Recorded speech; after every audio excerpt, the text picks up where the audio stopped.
What is up, everybody? Welcome to Pub Sports Radio and welcome to Stat Diggers. We have UFC Vegas 57. We have Arman Tsarukyan going against Mateusz Gamrot. I am here live in studio at Southtown 101 in San Antonio, Texas.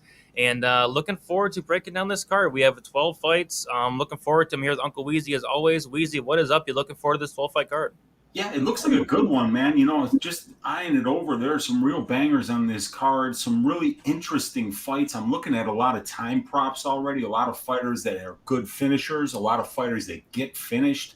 We saw a lot of violence yesterday, and it looks like we might be seeing a lot more this week. So looking forward to breaking it down with you. Yeah, what stuck out to me is we have some elite fighters on this card. We have Arman Tsarukyan, who I'm very excited about. We have Umar Nurmagomedov, undefeated fighter, and then of course Shavkat, Rakhmonov, undefeated fighter. So yeah, this card for a 12-fight fight night card at the Apex. I mean, this card's pretty good. Very good, very good. And coming off of just a card last night that was just straight fire from beginning to end. I didn't get a lot of results that I wanted, but just watching those fights, you know, I said 2 fights in, I'm like, man, that Hawes win is easily fight of the night, 2 fights in. I was eating my words 10 minutes later. It was just great fight after great fight, spectacular knockout, spectacular submission, 3-round war, upsets. I mean, just everything that you could have wanted, except for me, a winning night, happened last night. And I'm sure it had to be amazing actually being there in person for it. Dude, I thought I'd lose my voice for a second there. The Hawes fight, I was screaming "Stop the fight, man! You're killing this dude." There's a couple other fights. The Wineland fight, Stamen had this guy out on his feet.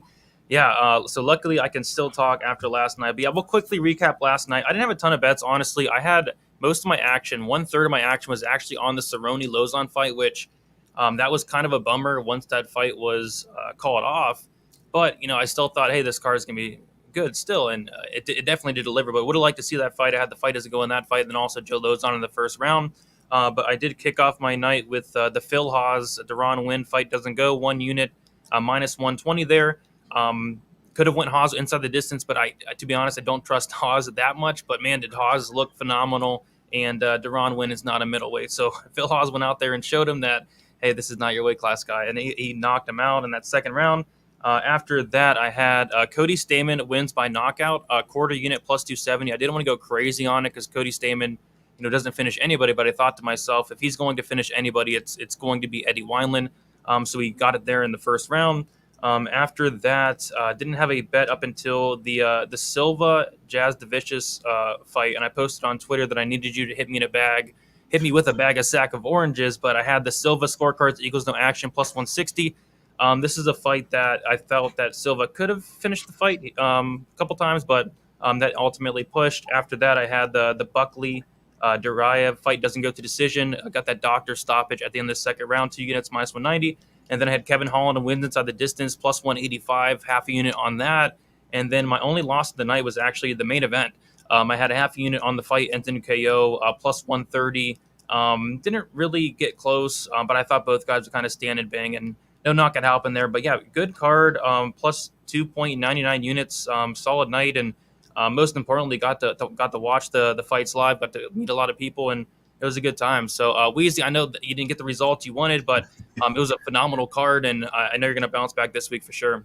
Yeah, for sure. And I'd like to wish a happy Father's Day to all the fathers out there, a happy Father's Day to my dad, and a happy Father's Day to the bookies who were my daddy yesterday, as they totally sunned me. I was reverse swept for the first time in my betting career, down 5.85 units. I had Dolidze Dawkins going to decision, not even close. I had Giannis Kelly over 1.5, not even close. I had over 2.5 in McGee against Wells, not even close. I had the finish only prop on Julian Marquez, not even close. I had Tony Kelly by decision, not even close. And then I had 0.75 units on fight ends in KO in the main event, not even close. But what I was close to was an ass shaving last night of 5.85 units, a reverse sweep. But that's how it goes, man. Sometimes, you're lucky. Sometimes you're not lucky. I don't think any of the spots were that bad of bets. But, there were just some people who usually don't get finished, getting finished and finished quickly yesterday. In particular, Court McGee, Kyle Dawkins, and Tony Kelly. So, really bad night, but already putting in the work for next week, seeing some spots that are looking kind of interesting, and looking forward to breaking down this card with you. Yeah, for sure. To be honest, I thought we were going to get a lot of decisions last night, but no, it was every fight was finishing back and forth. So I do want to shout out the chat before we get started, and most importantly, I do want to shout out some donations here. We have Tony C. With the first dough of the night saying 16-4 record on UFC cards this year. That's really good, Tony.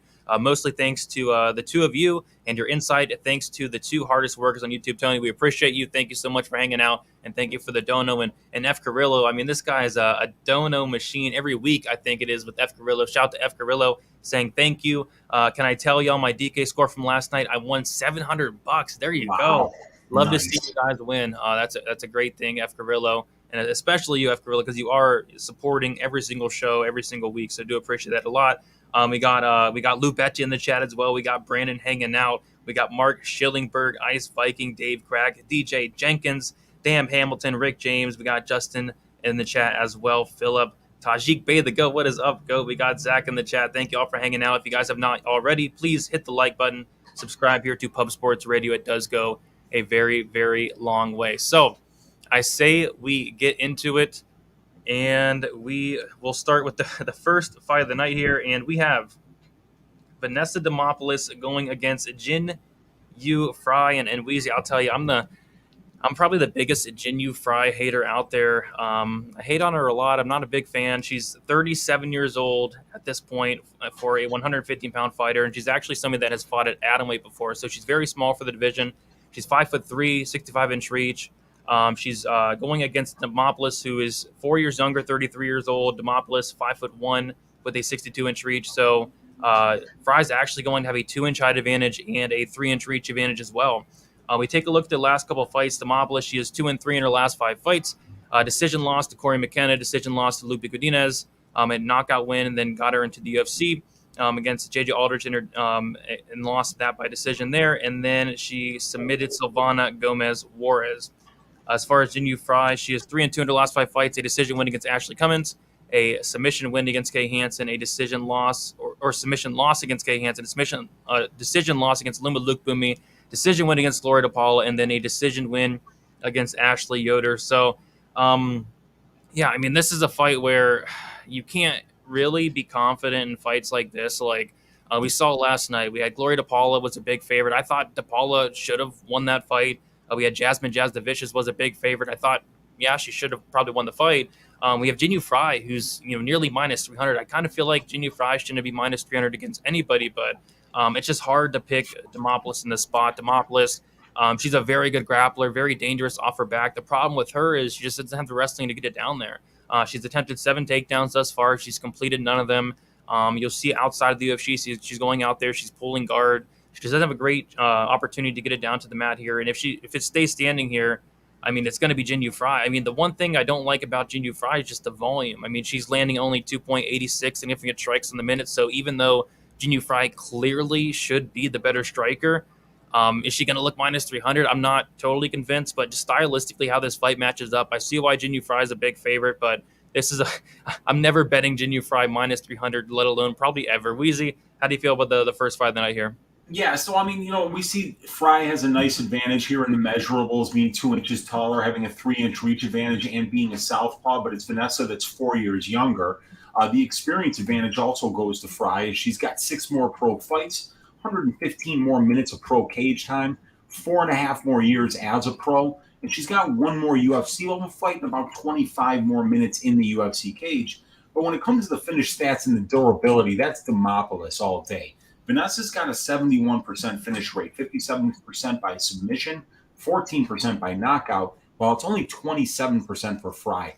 And Fry's been finished in 3 of her 6 pro losses, while Vanessa's never been finished in 4 pro losses. So Vanessa's the better finisher, and she's more durable here. But Jin Yu Fry is a very good minute winner, as we see that 3 of her 11 wins are by finish, but 8 of her 11 wins are by decision. And she's only lost 3 decisions in her life. So she's 8-3 in decisions. So Jin Yu Fry knows how to win minutes and win fights. When we look at the striking numbers, which I have right up here for you guys, we see that I'm going to give the advantage to Fry here in the striking. Neither lady's known for being a great striker, but Fry has a 3-inch reach advantage here, and she's a southpaw, which makes it a little bit more difficult to deal with. And Vanessa has only shown a 39% striking defense thus far.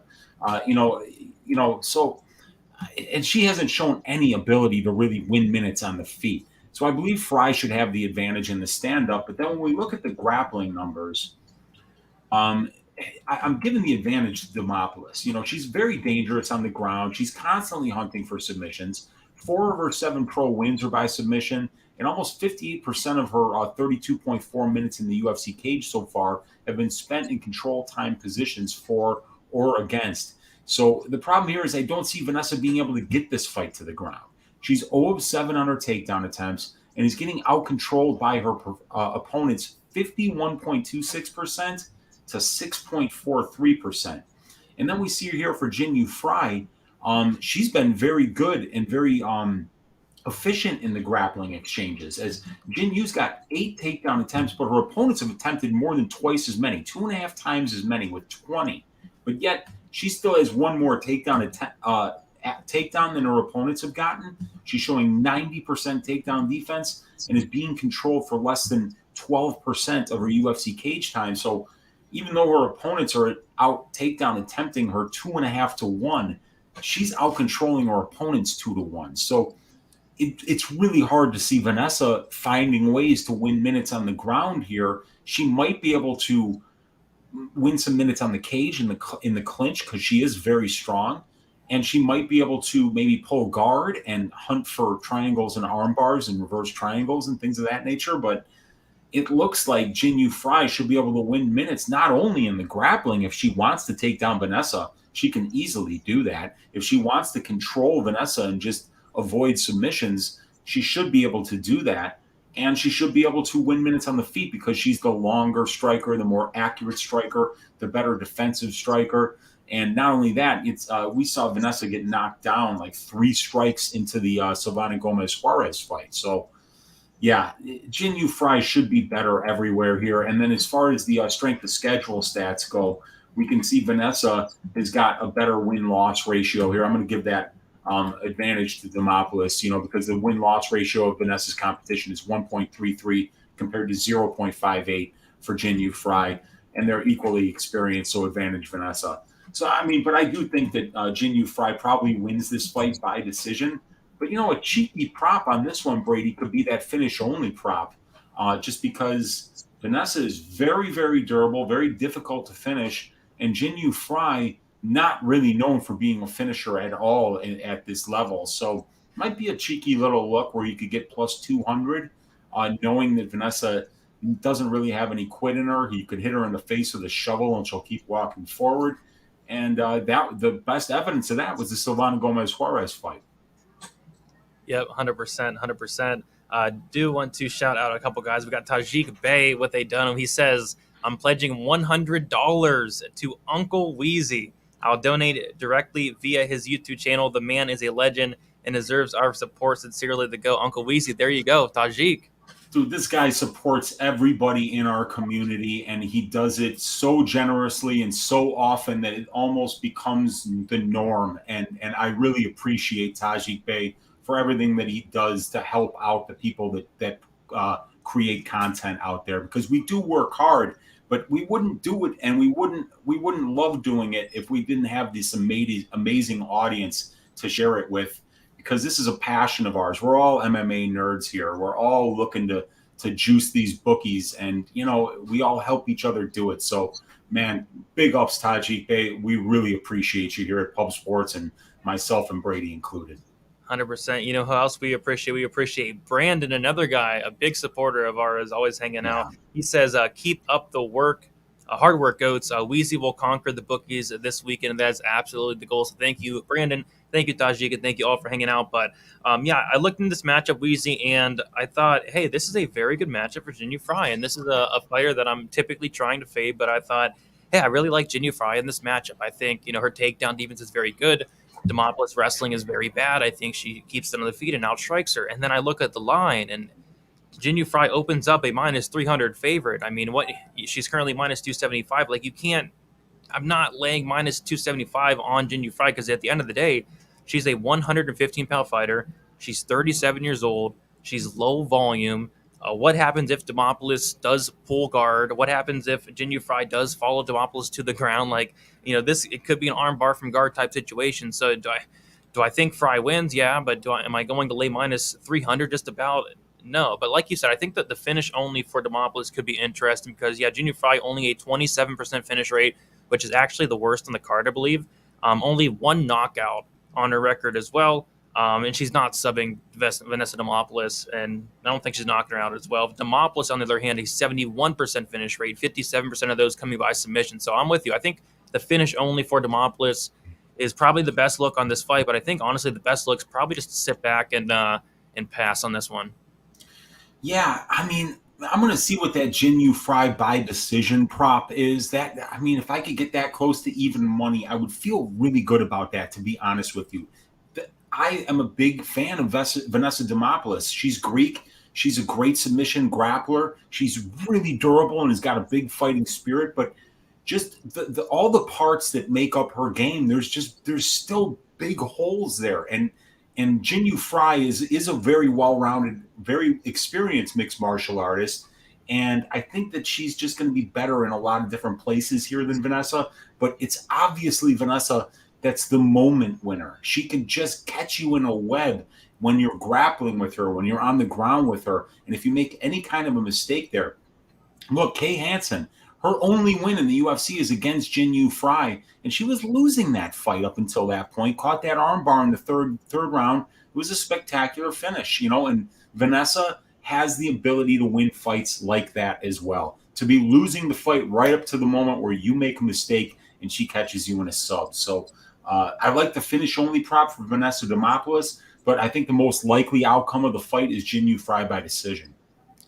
Yeah, I mean, if somebody is really wants to play Jinyu Fry, you play her by decision. You don't want to lay minus 300. Like, she's not going to, more often than not, finish Vanessa Demopolis. So I agree, but I probably will not be touching this fight unless something really sticks out for that finish only.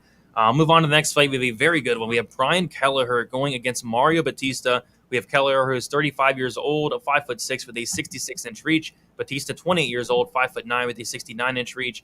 Kelleher is going to be 7 years older. He's going to be at a 3-inch height disadvantage and also a 3-inch reach disadvantage as well. We take a look at Kelleher. He is 3-2 in his last 5 fights, a submission win over Ray Rodriguez, a decision loss against Ricky Simone, a decision win against Domingo Pilarte, a decision win against Kevin Kroom, a submission loss against Umar Nurmagomedov. As far as Mario Batista, he is 3-2 in his last 5 fights as well. A submission loss to Corey Sandhagen, a decision win against Jin Soo Son, a knockout win against Miles Johns, a knockout loss against Trevin Jones, and then a decision win against Jay Perrin. So yeah, should be a fun fight here, Weezy. And this is the fight where Kelleher is a very fun fighter to watch. This guy is a veteran of the sport. It seems like Kelleher is able to go out there and always beat these lower level guys, but when he gets that step up against guys like Ricky Simone, guys like Umar Nurmagomedov, guys like that, he does tend to lose. Mario Batista is a guy that I think is pretty good. I think his striking is very good as well.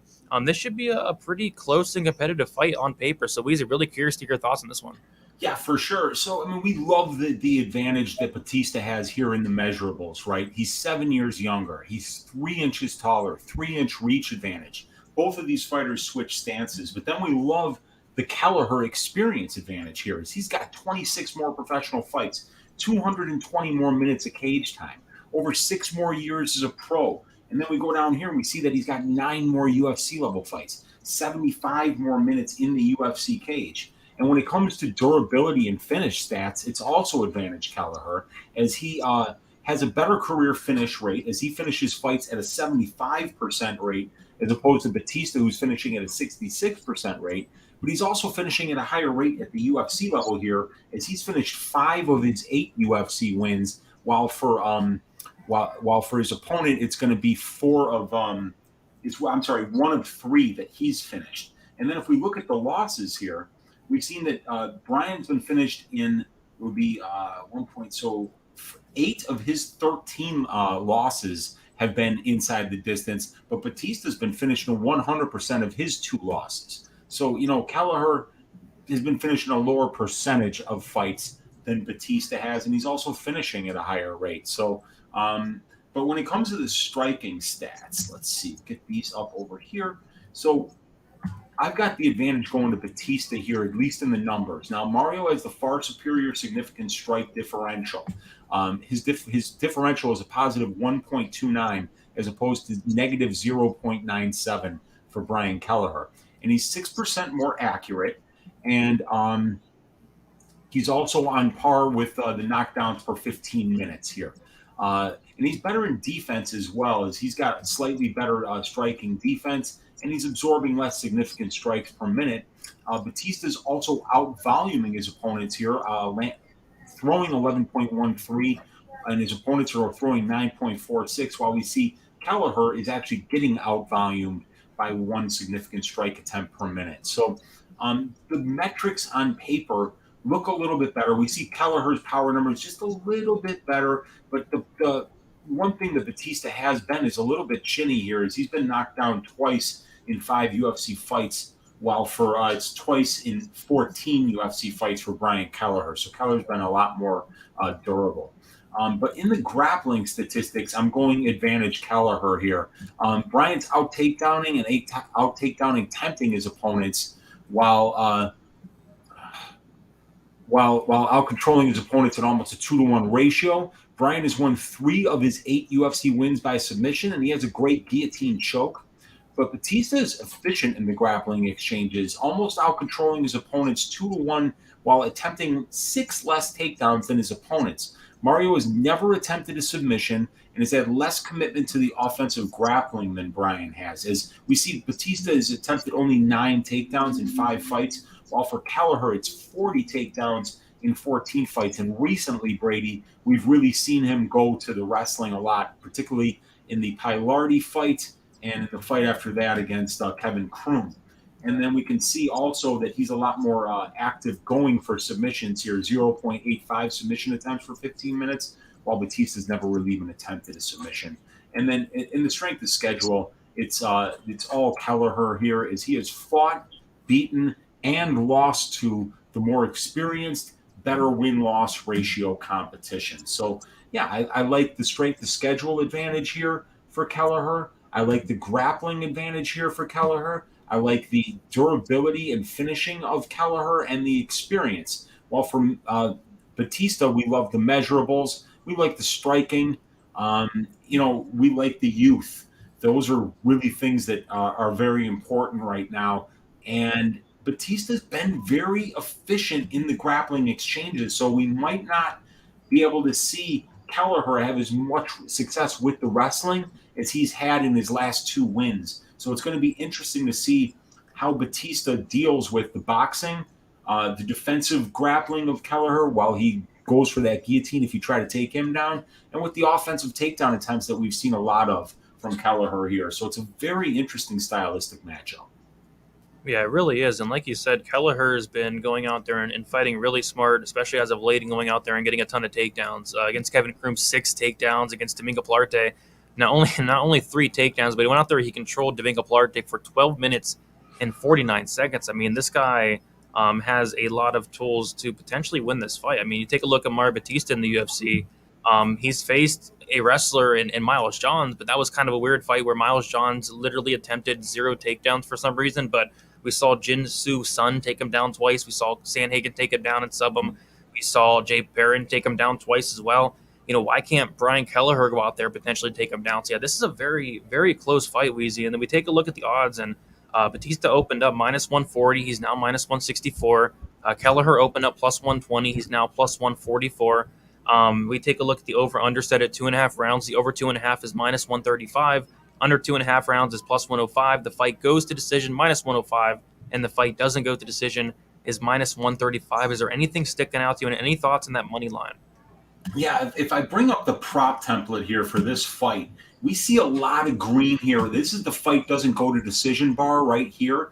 And we see a lot of green here, right? 12 of their 19 UFC fights combined have finished inside the distance. That's 63%. But the implied probability of the line of the fight doesn't go to decision, sitting about 54%. So we're getting like an 8.6% edge over the books there on violence. And we see 10 of their 15 combined pro losses have come inside the distance. So not only are these guys pretty good finishers themselves, but they're getting finished when they lose more than half the time. So a violence back here kind of sticking out. And this is a trend that we're going to see when we look at this prop template in greater detail this week on probability, Brady, is that we've got a lot of guys on this card that get finished in their losses. And those are always spots that stick out when I'm looking for violence bets. 100%. Cannot wait to talk some props for this week. I actually have 2 bets on some violence. And yeah, this is a good one as well. Do want to shout out Wiz Bets in the chat. He says that this show is the first part of my weekly handicapping. I appreciate all the hard work you both put in for us. Forever grateful. We are grateful for you, Wiz Bets. Thank you for hanging out. Thank you for the dono. Appreciate that a ton. But yeah, it's a pretty close fight. I think violence could be a good look as well, especially at plus money. Should be a good one there, Weezy. But we'll keep moving on. We have 10 more fights to get through. We have JP Bays going against Cody Durden, and gladly the UFC did take Bays and he took him off. I think they were supposed to fight. Bays and Dolidze were supposed to fight on the same card, and then they did take Bays and put him on the card after, thankfully, because that would have been very awkward. So Roman Dolidze went out there. He got a first-round finish. I wonder if Bays is going to try to go out there and do that as well. We have Bays, 26 years old, 5'5" with a 67-inch reach. Cody Durden, 21 years old, 5'7" with a 67-inch reach. Bays, 5 years younger. Bays with a 2-inch height disadvantage, same reach there. JP Bays, he is 3-2. He is 0-2 in the UFC. He did get a submission win over Jacob Silva. But listen to this. I mean, JP Bays is 0-2 in the UFC, but my goodness, they're not doing him any favors. A Bruno Silva knockout loss, a very tough matchup, and then a Montel Jackson decision loss where he got knocked down. It says 4 times, but I think it was more so for like 5 times. So some very tough matchups for JP Bays. He's going to go out there against Cody Durden. Definitely a step down from those 2 guys, but Durden 2-2 and 1 draw in his last 5 fights. Had that draw against Chris Gutierrez, a submission loss against Jimmy Flick, decision win against Richie Long, and then a submission loss against Mokaev in his last fight. So this is a fight where I actually did pull the trigger on the fight doesn't go here, and I went back and watched tape on JP Bays, and this guy, he kind of reminds me of like a killer be killed fighter. Like, this is a guy that looks very good early on. He has good ground and pound, good submission game, but as the fight goes on, I thought Cody Durden had a bad gas tank, but JP Bays' gas tank is extremely questionable, and went back and watched some fights of his, and we saw in the Silva fight, he got knocked out in that second round, I think, and there's this other fight where he got a disqualification win. And if you go back and watch that disqualification win, it was actually a fight where this guy was about to get finished. I mean, the guy was on top of him, pounding him out, and then I think he either elbowed it or hit his back of the head, and JP Bays actually got the win in a fight where he was almost out there. So I think JP Bays looks solid early, but honest, I'm just not impressed with the guy whatsoever. I mean, good submission game, but as the fight goes on, this guy kind of falls off a cliff, and I guess you could say the same thing about Cody Durden, but Durden went out there against Richie Long, looked okay later in the fight. He went out there against Chris Gutierrez. He was able to be okay and later in the fight, whereas JP Bays, the dude kind of like falls off a cliff. So I think JP Bays could go out there early, maybe finish Cody Durden if he gets it down to the mat. But I'm actually kind of leaning with Durden here, and I think Durden's the dog as well. I think Durden, wrestling background, good submission game in his own right. I think he's the much better striker as well, and I think he has the better gas tank, and I think he has more heart as well. I really question the heart of JP Bays when things get tough. I've seen him quit in fights as well. I kind of like Durden here as the dog, but this is a fight we talked about it earlier, Reezy, where how could you trust either of these guys? Like, either of these guys have not done anything, but I think violence is the way to go. And once we get into those finish stats, it's definitely sticking out. It's definitely sticking out. Yeah. And I mean, like, putting Bays and Dolidze on the same card would have been some Jerry Springer shit. So I'm glad that, because I know they put him on the same card originally, but I'm glad they got a little bit of class and moved him up a week here. When we look at the tail of the tape of the pro experience, the UFC experience, the finish stats, we're going to see a lot of very simple, like, not really an edge for either fighter. Bays is 5 years younger, but Durden's a couple inches taller and a southpaw. Durden a little more pro experience, but not much. About the exact same amount of UFC experience in fights and minutes. The finish stats, 84% for Durden, 89% for Bays, and they're both getting finished in 75% of their losses. So 6 of 8 combined losses inside the distance here. When we look at the striking stats, I think I've got it a little bit for Durden here, but neither one of these guys is putting up great numbers for sure. Durden, absorbs about 0.6 more significant strikes per minute than he lands, and it's about 0.7 for JP Bays. They're both Durden's a little more accurate. Neither one of them has landed a knockdown. But look at this, dude. JP Bays is getting knocked down on 8% of the significant strikes that he's absorbing. He's been knocked down 7 times in 4 fights. He's actually been knocked down 7 times officially in 2 fights. But when you watch those fights, dude, I think it was 10. I think he got knocked down 5 times against Bruno Silva, and I think he got knocked down 5 times against Montel Jackson. Now, Jackson, let's just say that's up at 135 pounds, up a weight class, on short notice against just a guy that is really underrated. Montel Jackson would probably be top 5 or top 10 if he fought more than once every 18 months, because if he was doing that, this guy's a killer. But we need to just kind of analyze this fight in terms of what we know about these two guys and how they're going to match up against each other, because they've both fought some pretty tough competition thus far. The guys that they're losing to in particular are studs. In the grappling here, both of these guys are very good wrestlers, right? But we see that Durden here is just putting up really nice numbers thus far. 26 takedown attempts in 4 fights, 38% control time for, less than 8% control time against, getting 5 takedowns for every 1 that his opponent gets, attempting 5 takedowns for every 1 that his opponent attempts. So he's winning a ton of minutes in the grappling and attempting submissions too. And we see Bays is landing takedowns, attempting a ton of submissions, but he's getting out-controlled at a 2-to-1 ratio, despite the fact that he's attempted 5 more takedowns than his opponent. So Durden a lot more efficient in the grappling for sure thus far in the UFC. And we can also see that the strength of schedule stats are definitely leaning Durden here with a 4.0 ratio compared to a less than 1 for Bays. But, these guys have fought really inexperienced competition thus far. So, but like you said, man, these guys are both finishers. They both get finished.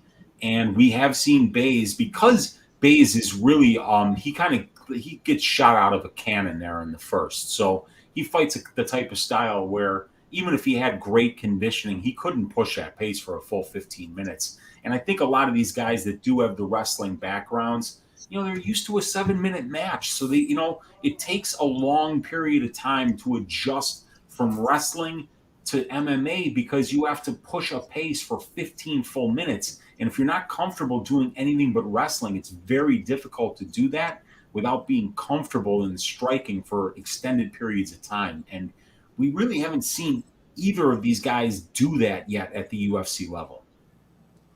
Yeah, I mean, I feel like it's hard to be confident on either side here. But what I do like is that fight doesn't go. I mean, we take a look at JP Bays. Like, this is a guy that he went to his very first decision in his last fight against Montel Jackson. That was the very first time he went to the scorecards. And my goodness, I mean, if Montel Jackson wanted to, he could have finished him. I don't know why he didn't finish him. He knocked him down 5 times. Maybe the ref could have even stepped in after the 4th or 5th knockdown, but he very well could have finished. And I feel like, Cody Durden does have some power. He does have some knockouts. I feel like Durden can definitely catch him. I like Durden's ground and pound. I like his ground game. And I like his cardio a little bit better. So I like the dog here in Cody Durden, but JP Bays I was impressed with what I saw early on. Early on, I liked what I saw from Bays. It's just after that, those first couple minutes, this dude does slow down a lot. Let us take a look at the line. And we see that JP Bays did open up plus 125 as the dog. And the line actually flipped. He's now minus 125. Cody Durden opened up minus 145. He's currently plus 105. So the fight doesn't go to decision. I see it at plus 110, and the fight goes to decision at minus 150. I see a plus 120 out there. I actually took a half unit shot on the fight. Doesn't go at plus 120. Everything's lining up in terms of the tape, in terms of the numbers. The reason I didn't go a full unit or heavier, because at the end of the day, this is a 125-pound fight, and I don't think either guys are that good. So went kind of small in this one. I think there's a good chance for violence. As far as a pick, I like Durden, but I think the fight doesn't go is a good way to kind of cover both sides. Bay's early. I think Durden could be early as well, but I like Durden down the stretch especially. Yeah, and I remember the Flick fight that Durden was just kicking his ass early. I mean, like Durden got shot out of a cannon in that one. So, both of these guys, they go after it. They look to finish, and you could see it in their records. Neither one of these guys is winning a lot of fights by decision. So they're probably not confident winning minutes, and that's probably why they go so hard early in fights trying to kill or be killed. So a violent spot is definitely – I would much rather take that, now than wait to see if I could get a better goes to decision line later on. Because, like I say, we did see JP Bays go to decision for the first time last time. But, like you said, Montel sometimes takes his foot a little bit off the gas or just kind of waits for the referee to step in. And sometimes the referee should step in because Montel drops dudes regularly, man. This is his second. I think Montel's got at least 2 fights where he's got 4 knockdowns in a fight. Crazy stuff. Do want to make a shout out. We got another donation. You guys are killing with the donuts tonight. He's saying, this is Carlos from Brooklyn. What is up, Carlos from Brooklyn? Had to show love for all your hard work. Thank you, Carlos. Do appreciate the dono quite a bit, and thank you for hanging out. We actually have 158 people hanging out with us here on a Sunday. If you guys have not already, be sure to hit the like button. If you have not already, subscribe here to Pub Sports Radio as well. Boston Nick, I see you in there saying, what's up, Nick? Brady in the studio. Yeah, the studio's awesome, man. I'm enjoying it. I had a foot-long margarita today. It's like $25. Hammered that down. That was fun. The heat, it's so hot here, but I'm enjoying it, man. I'm enjoying it. So let us keep moving on. We have the next fight. We have Rolian Paiva going against Sergey Morozov. We have Paiva, 26 years old, 5'8" with a 69-inch reach. Morozov, he is 33 years old, 5'6" with a 67-inch reach. We have Paiva, who's going to be much younger by 7 years, also going to have a height advantage of 2 inches and a reach advantage of 2 inches as well. Paiva, he is 3-2 in his last 5 fights, a knockout loss against Rogerio Bontorin, a knockout win against Mark De La Rosa, a decision win against Zagas Sumagulov, a decision win against Kyler Phillips, and then a knockout loss against Sean O'Malley. As far as Sergey Morozov, he is 3-2 in his last 5 fights as well. Made his debut against Khalid Taha, won that fight by decision, and then lost by submission against Douglas Silva de Andrade in a crazy fight for as long as it lasted. But yeah, this is an interesting one because I'm kind of low-key a Rolian Paiva hater, but this guy's young. I think he can make improvements. I thought he lost the fight against Kyler Phillips, and I had a bet on Kyler Phillips, and that one still hurts to this day. I thought he either lost or at the very worst it was a draw. I thought the first round was a clear 10-8, as clear as day. But yeah, Paiva, he's decent. I believe he's a black belt in BJJ, is well-rounded, has good striking. Sergey Morizov, this guy kind of gained some hype after his first fight against Taha. He came in as a dog, and he looked really good. He was able to get takedowns and all that. And this is a fight where I kind of like Morozov here as well. I feel like he can take down Rolian Paiva. We saw Kyler Phillips able to take down Paiva a little bit. We saw Zagas able to take down Paiva a little bit. And I think Morozov can definitely implement that game plan. Not sure what the line is. I think Morozov's a slight favorite here, Weezy. I'm curious to hear your thoughts on this one because Morozov kind of stuck out to me initially in terms of somebody I really like this week. What do you think about this one here? Yeah, well, Morozov's a great fighter. And, I mean, we know this guy was on the regional scene fighting just absolute killers. I mean, he had a fight against Evloev that was a 5-round fight for a championship in M1, I believe. And, he's good. He's very well-rounded Kazakh fighter here. But, in the measurables, it's advantage Paiva, obviously. 7 years younger, 2 inches taller, 2-inch reach advantage here. So we like all of that. And then the slight advantage for Paiva in the experience. He's got 2 more professional fights, a couple more minutes in the cage. But it's Morozov who's got a 14-year career, while for Paiva it's only about 8.5 years. So obviously Paiva's been the far more active fighter. And Paiva, 4 more UFC fights, too, about 45 more minutes in the UFC cage. When we go to the finish stats and durability, I'm going advantage Morozov, as we've got down here. So Morozov, with a 65% finish rate to Paiva's 33% finish rate. Neither one is very durable, though, as Morozov has been finished in 5 of his 6 losses, in both UFC losses, and Paiva's been finished in 3/4 of the pro losses, and he's been knocked out twice. So, I mean, I'm giving it, Morozov the advantage here because he's the better finisher, but neither one of these guys is very durable. In the striking stats, I'll give an edge to Paiva here. Although Paiva's striking differential is not as good as Morozov's, negative 0.98 for Paiva, negative 0.18 for Morozov. His accuracy and defense aren't as good either. 42% accuracy for Paiva, 45 for Morozov, 49% defense for Paiva, 58 for Morozov. The problem that I have with Morozov here is the chin number here, as he's being knocked down on 3.1% of the significant strikes that have been landed on him. So he's been knocked down 3 times in 3 fights. So, I mean, Paiva also looks like he's more comfortable on the feet, Brady. Paiva's fights take place at striking range about 84% of the time thus far in the UFC, while for Morozov, it's only 53%. So Paiva's probably more comfortable in the striking. Morozov is losing moments in the striking and winning minutes in the grappling, I would say. And he's being knocked down on over 3% of the significant strikes that he's absorbing is Morozov, while for Paiva, it's 0.3. So it's a big difference. Let me see here. And then in the grappling, though, we can see here that Morozov's got a nice little advantage on paper and really, I mean, he's been grappling with Russians his whole career. So he's the far more committed wrestler. He's averaging 7 takedown attempts per fight, while for Paiva, it's just under 2. He's got 13 in 7 fights, while Morozov is 21 in 3 fights.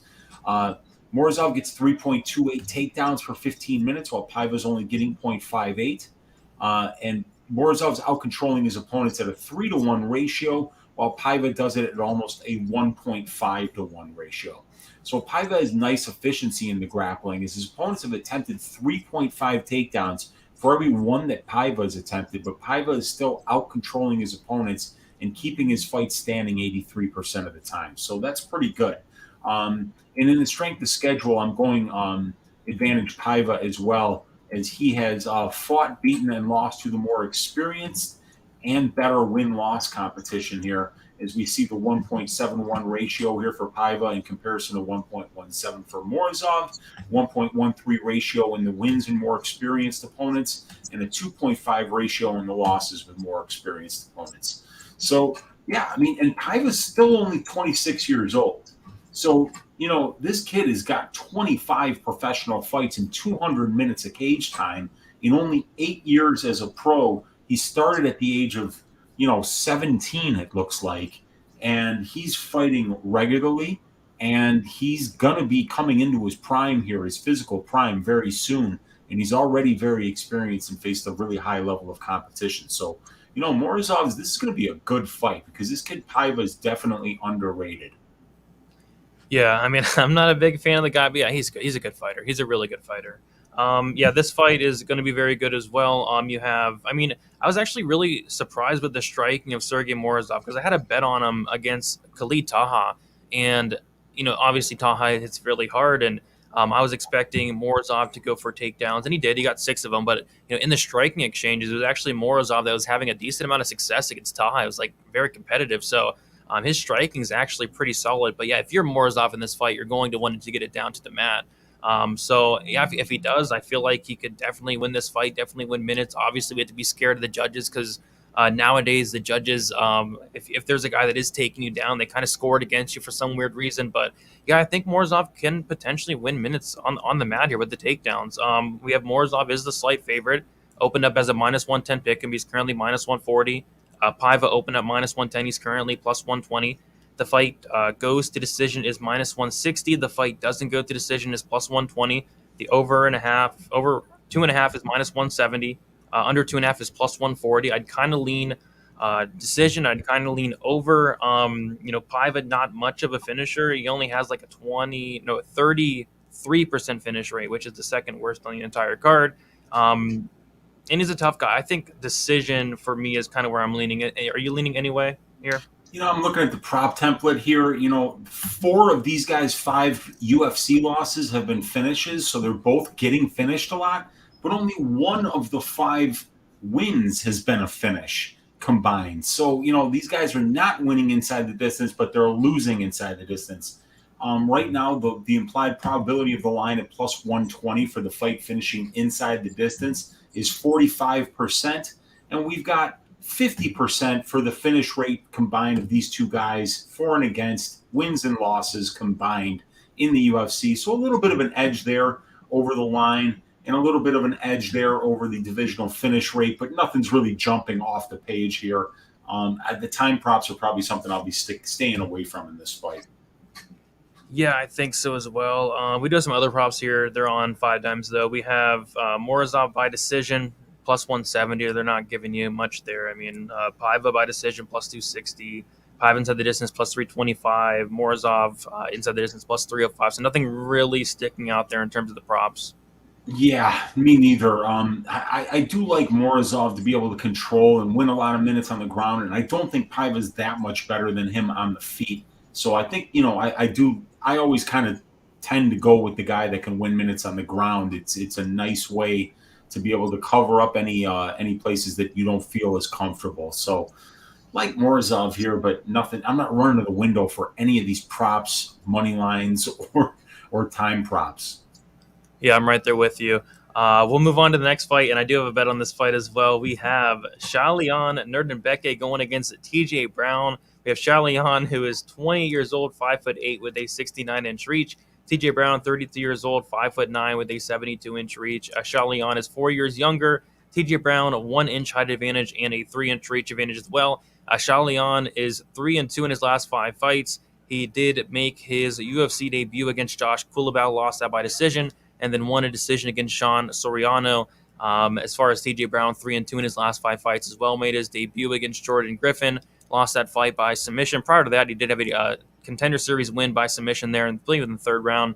A decision loss against Danny Chavez, decision win against Kai Kamaka, and then a decision win against Charles Rosa there. So I guess the big thing that sticks out here is Shalion is 28 years old. The guy has 47 professional fights, which makes no sense at all, but I'm sure you'll get more into that, Weezy. But yeah, this is a good fight. I mean, we have a grappler versus a grappler here. In terms of the striking, it's going to be TJ Brown all day. Shalion, although he has 47 fights, like this guy has developed no striking over that time period. I think it's Brown on the feet all day here.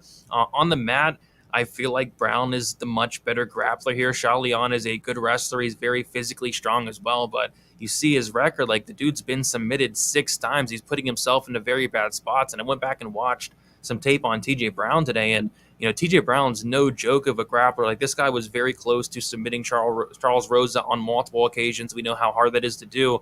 Even outside the UFC, this guy looks like a beast on the mat. Multiple submissions on his record. And with Shalion getting submitted 6 times in his career, I think a submission is very much on the table here for TJ Brown. And we'll talk about the money line, which I don't really love because TJ Brown's a guy that, first of all, I question the fight IQ. I go back to the Chavez fight. I thought he would be able to go out there and implement his takedown game against Chavez. That wasn't the case. He didn't even try it till it was too late. And then on top of that, I questioned the cardio. We saw him gas out in the Chavez fight, even slow down a lot in the Rosa fight. This guy's gas tank's not good as well. So a couple things I don't like from TJ Brown in terms of the money line play, because he is a decent sized favorite. But this fight's going to hit the mat, and TJ Brown, in my opinion, is a much, much better grappler. I think TJ Brown submits him here, and I'm going to be taking a look at that TJ Brown sub prop. But if TJ Brown wants to go out there and strike with this guy and knock him out, I think that's on the table as well. But I'm almost certain this fight's going to hit the ground. Shalion, that's all he tries to do is to get it down to the mat. And TJ Brown is a very good grappler in his own right. So, yeah, good fight here, Weezy. Grappler versus grappler. What do you think about this one here? Yeah, it could even be called a striker versus grappler matchup just because Nurmagomedov is so one-dimensional. His striking is not good at all. Look at these numbers. 1.13 significant strikes landed per minute. He couldn't hit water if he fell out of a boat. A 30% striking accuracy, no power, 45% striking defense. He's getting out volumed by his opponents by about 1.6 significant strike attempts per minute and outlanded by 1.8 significant strikes per minute. That's about as bad a striking metrics as you can get. And Brown looking good in the striking metrics, landing one more significant strike per minute than he absorbs, throwing almost 3 more significant strike attempts per minute than his opponents do, way more accurate than Xiaolan, way more defensively responsible, but he has been knocked down twice in 5 fights, while Xiaolan has never been knocked down. Now, so Xiaolan, it's showing 47% professional fights. The last time we did Stat Diggers and broke down a Xiaolan fight, I think we've had at least 20 fights added to his record. And it's crazy. When you go, you got to see this, Brady. When you go to Tapology, this guy has been fighting an amazing amount. He's 36-10 now, and like I said, they've added a bunch of fights. There was a right here. These custom rules fights against Fan Quan Shu, Bedelia, and Allison Barbosa. Or I'm sorry, it was Kwu, Shu, and Bedelia. New 12-30, 12-31, and 1-1. He fought 3 times in 3 days. 2 months before that, and then when you go down here in 2017, he's fighting every damn month. Once in December, once in November, twice in October, once in September. He's got 3 fights against a guy named Yibu Gale. 3 fights against one guy, and that guy's name is Yibu Gale, and he's beaten him twice and lost to him once. This guy, I'll bet there's 150 more fights that we haven't heard about. I think he goes out, like you go to the gym, Brady, this guy goes out and will just try to find somebody that'll fight him. So he's been doing this a long time. It's hard to know what the level of competition is here. I mean, who the hell is Miss Sar? Zhenwei Huang, Lang, Li, Cao, Yu, Zhao, Yang. It's and then a lot of finishes here too. So we do know about Xiaolan is he's going to try to wrestle here. 22 takedown attempts in 2 fights, 45% control time for, 6% control time allowed. So he's out-controlling his opponents at better than a 7-to-1 ratio, while TJ Brown is out-controlling his opponents 25% to 15%, but he's got 20 takedown and his opponents only have 7. So TJ Brown hasn't been nearly as efficient winning minutes in the grappling exchanges as Nurmagomedov has. But Nurmagomedov is very basic with his grappling. When he gets taken down, he kind of does the Derek Lewis, just bench presses you off of him.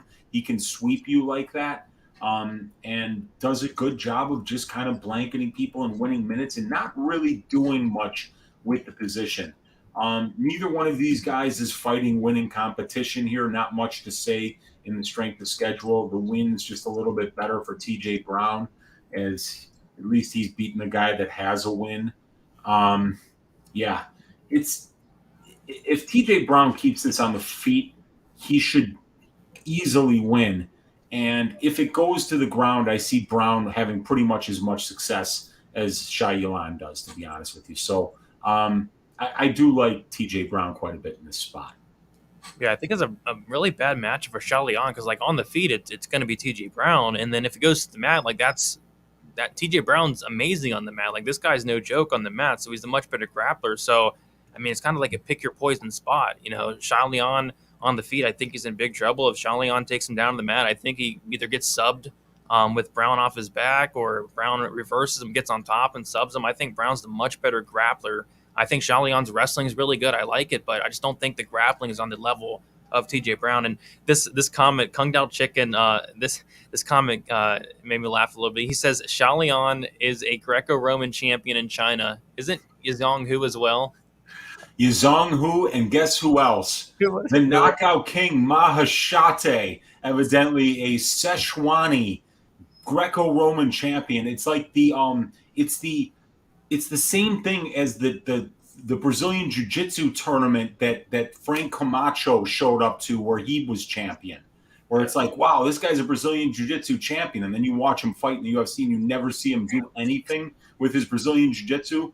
Well, yeah, I mean, like these Greco-Roman wrestlers out of China, I think they could go to high schools and get bodied by some of these kids in Iowa and Pennsylvania and New York. I don't know who's winning tournaments out there and what the level is, but it's not good.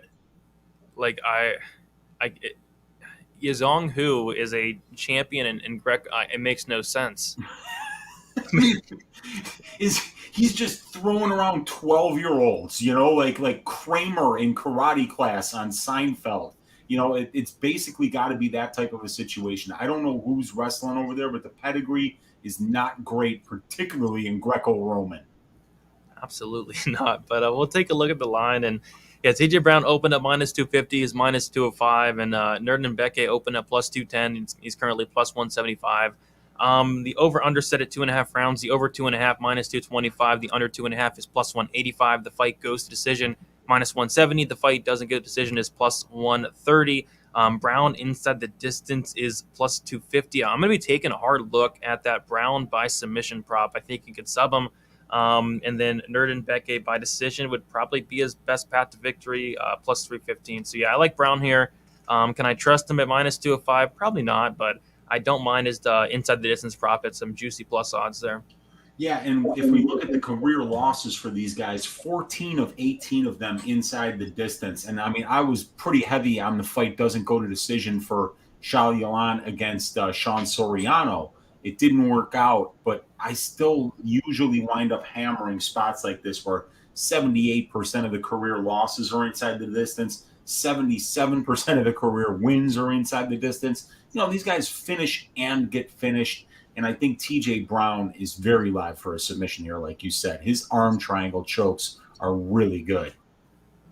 Yeah, I totally agree. Let us keep moving on to the next fight. We have Carlos Ulberg going against Tafon Nchukwu. We have Carlos Ulberg, 31 years old, 6'4", with a 77-inch reach. Tafon Nchukwu, 27 years old, 6 foot, with a 77-inch reach. So Ulberg is going to be 4 years older, but Ulberg's going to have a 4-inch height advantage, same reach there.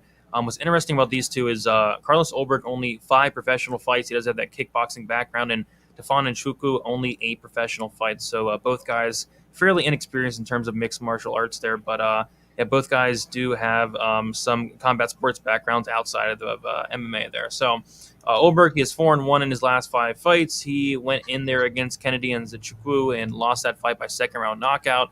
And then he went out there and beat Fabio Charant by decision. As far as Tafon, he is 3-2 in his last 5 fights. Made his debut against Jamie Pickett, won by decision, lost a decision against Chung Young Park, won a decision against Mike Rodriguez, and then lost a knockout loss against Azamat Murzakanov. So, yeah, went back and watched tape on Ulberg. Went back and watched that fight against Fabio Charant. I mean, that was bad. I mean, he should have went out there and starched Fabio Charant, but no, he went to decision. And I mean, he won. He did what he needed to do. I think Fabio Charant, I'm not sure if he's cut, but if he wasn't cut off after that fight, I'd be shocked. Fabio Charant went out there, and I swear he attempted like 3 strikes in like the first round. I want to pull up the exact numbers. In the first round, Fabio Charant attempted 15 strikes. He landed 4 of them, 26% accuracy. In the second round, he attempted 15 strikes. He landed 7 of them. And then in the third round, he attempted 11 strikes. He landed 2 of them. So, yeah, Ulberg, he did what he needed to do, but I really expected Ulberg to go in there and just starch that guy. But, yeah, I feel like on the feet, I like Ulberg striking quite a bit. I like the volume of Nchukwu quite a bit as well. But I feel like Nchukwu is going to have a pretty good path to victory here in terms of taking down the fight to the mat. He took down Mike Rodriguez 3 times. He took down Chung Young Park as well. And I feel like if he comes in here, grinds up Ulberg against the cage, mixing those takedowns, I feel like he has a good path to victory here. I think the striking should be closely competitive. But yeah, this is another close fight. I want to take a look at the odds, and yep, it's lined pretty close, and I think it's lined pretty close for a reason. And Weezy, I'm really curious to your thoughts on this one here. Yeah, so for tail of the tape, I'm not really giving an advantage to anyone because Nchukwu's 4 years younger, but Ulberg's 4 inches taller, and they have the same reach, and they're both orthodox fighters, both coming out of really good camps. Lloyd Irvin for Nchukwu, City Kickboxing for Ulberg. 3 more pro fights for Nchukwu, 35 more minutes in the pro cage, about 3 months less as a pro, a little more UFC level experience, 2 more fights, about 37 more minutes in the UFC cage. And then we look here, Nchukwu, 67% finish rate, while it's 50% for Ulberg. Ulberg has been knocked out in his only loss, and Nchukwu has been knocked out once in his 2 losses. In the striking numbers here, they look really good for Ulberg, but that was because of the Homer Simpson performance that Kennedy and Nchukwu put on against Ulberg, where Ulberg landed something like, he landed an ungodly amount of significant strikes in the first round and just was unable to finish the guy. And Nchukwu's numbers are really good, though, too.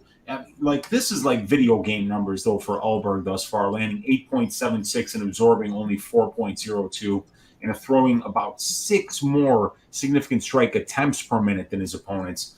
Small sample sizes for both guys. But Nchukwu, 6.12 landed, only 3.87 absorbed, and he's throwing almost 3 more significant strike attempts per minute than his opponents.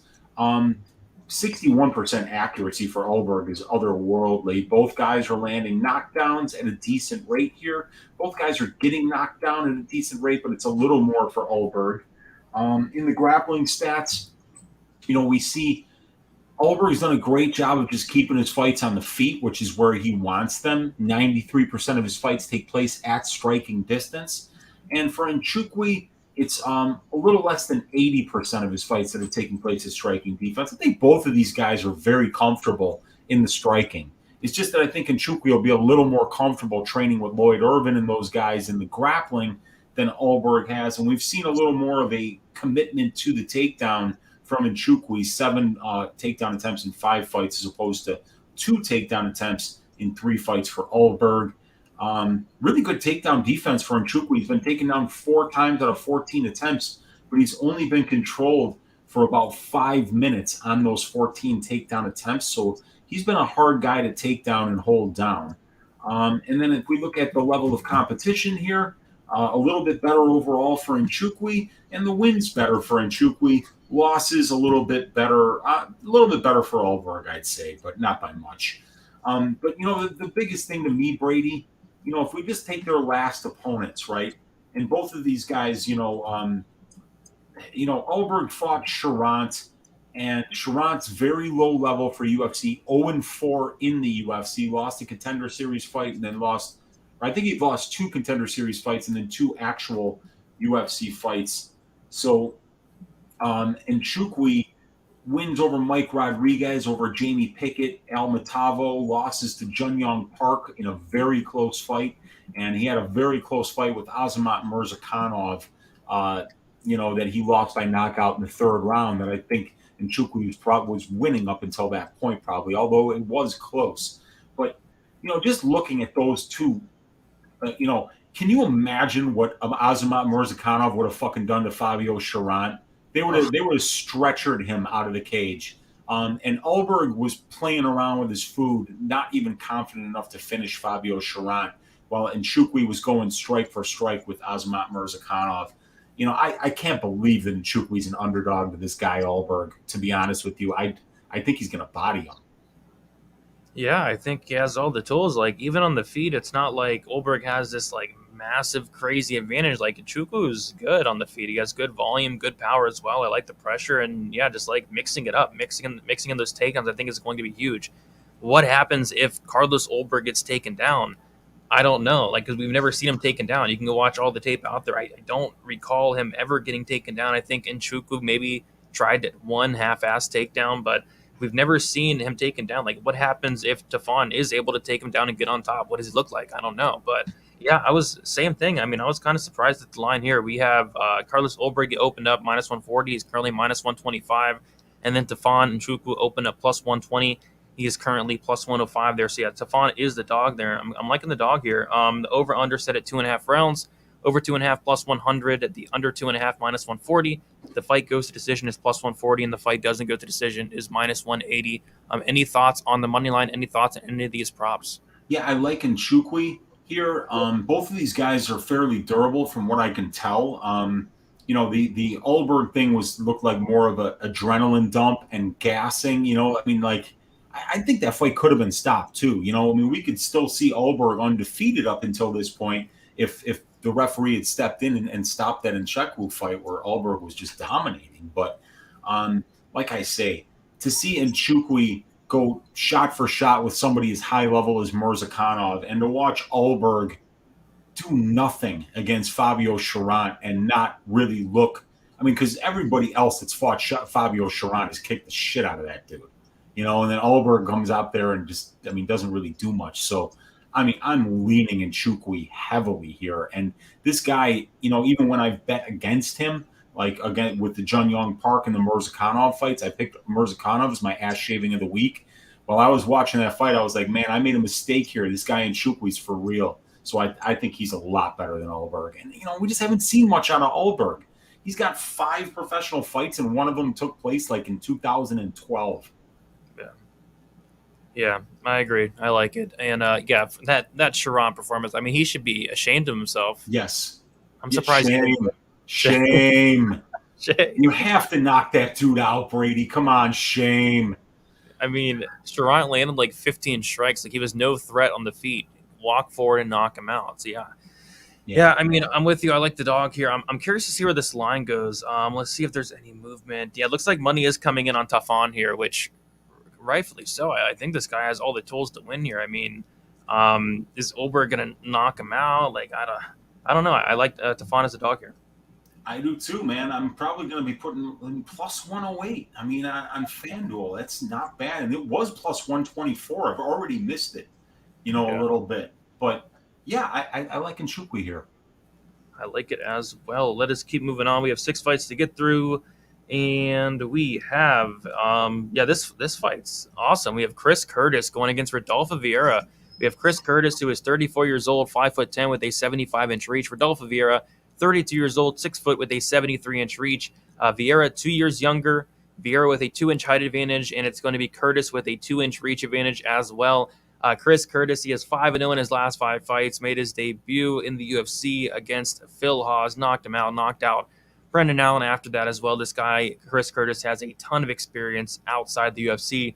Rodolfo Vieira, he is 4-1 in his last 5 fights, had a submission win against Oscar Pihota, a submission win against Saburbag Safarov, and the fight that still gives me nightmares to this day, a submission loss to Anthony Fluffy Hernandez, and then a submission win against Dustin Stoltzfus. So it's funny, Weezy, I taped this fight, and I'm like, hey, I really like the fight doesn't go to decision. I really do. I think Rodolfo Vieira could take down Chris Curtis. If he does, I think he could submit him. But if not, I feel like Curtis has the power to knock out Rodolfo Vieira as the fight goes on. And I look at the fight doesn't go to decision, and it's like minus 675. So, can't bet that. But I think this fight finishes. You have a striker in Chris Curtis, and we have a guy in Rodolfo Vieira who's one of the best grapplers in the UFC. Of course, we got to worry about that gas tank of Rodolfo Vieira, what happens if the fight does get extended as well. But this fight's probably one of the more intriguing fights on the card for me. So really curious to hear your thoughts on this one. Where are you leaning on this one so far? Yeah, so Vieira a little bit younger and a little bit taller, while Curtis has the reach advantage here. Curtis with a big experience advantage, 27 more professional fights. 370 more minutes of cage time. But at the UFC level, it's actually Vieira who has 1 more fight and 8 more minutes of cage time. But, Curtis has been doing this for 7 years longer than Rodolfo Vieira has. Before MMA, though, Vieira, a world champion, Brazilian Jiu-Jitsu champion. So, Vieira, 100% finish rate for and against. So when that happens, that's obviously your killer be killed fighter. And we can also see that Chris Curtis, in his 3 wins in the UFC, all of them have been finishes. So, you add up 7 UFC fights between these 2 guys, all of them have not seen the scorecard. So it's a good reason while people are really, and then it's striker versus grappler too. So you got to figure if Vieira gets this to the ground, super live for a submission. And if he's not able to get this to the ground and gasses out trying to get it there, Chris Curtis is going to knock this dude's head off. So it's a great stylistic matchup here. But we haven't seen Chris Curtis grappled yet at the UFC level. Only 6 takedown attempts in 3 fights, and he's only yielded 1.3% takedown or control time. So Chris Curtis is spending over 95% of his fights at striking range. So Rodolfo's not doing him that favor.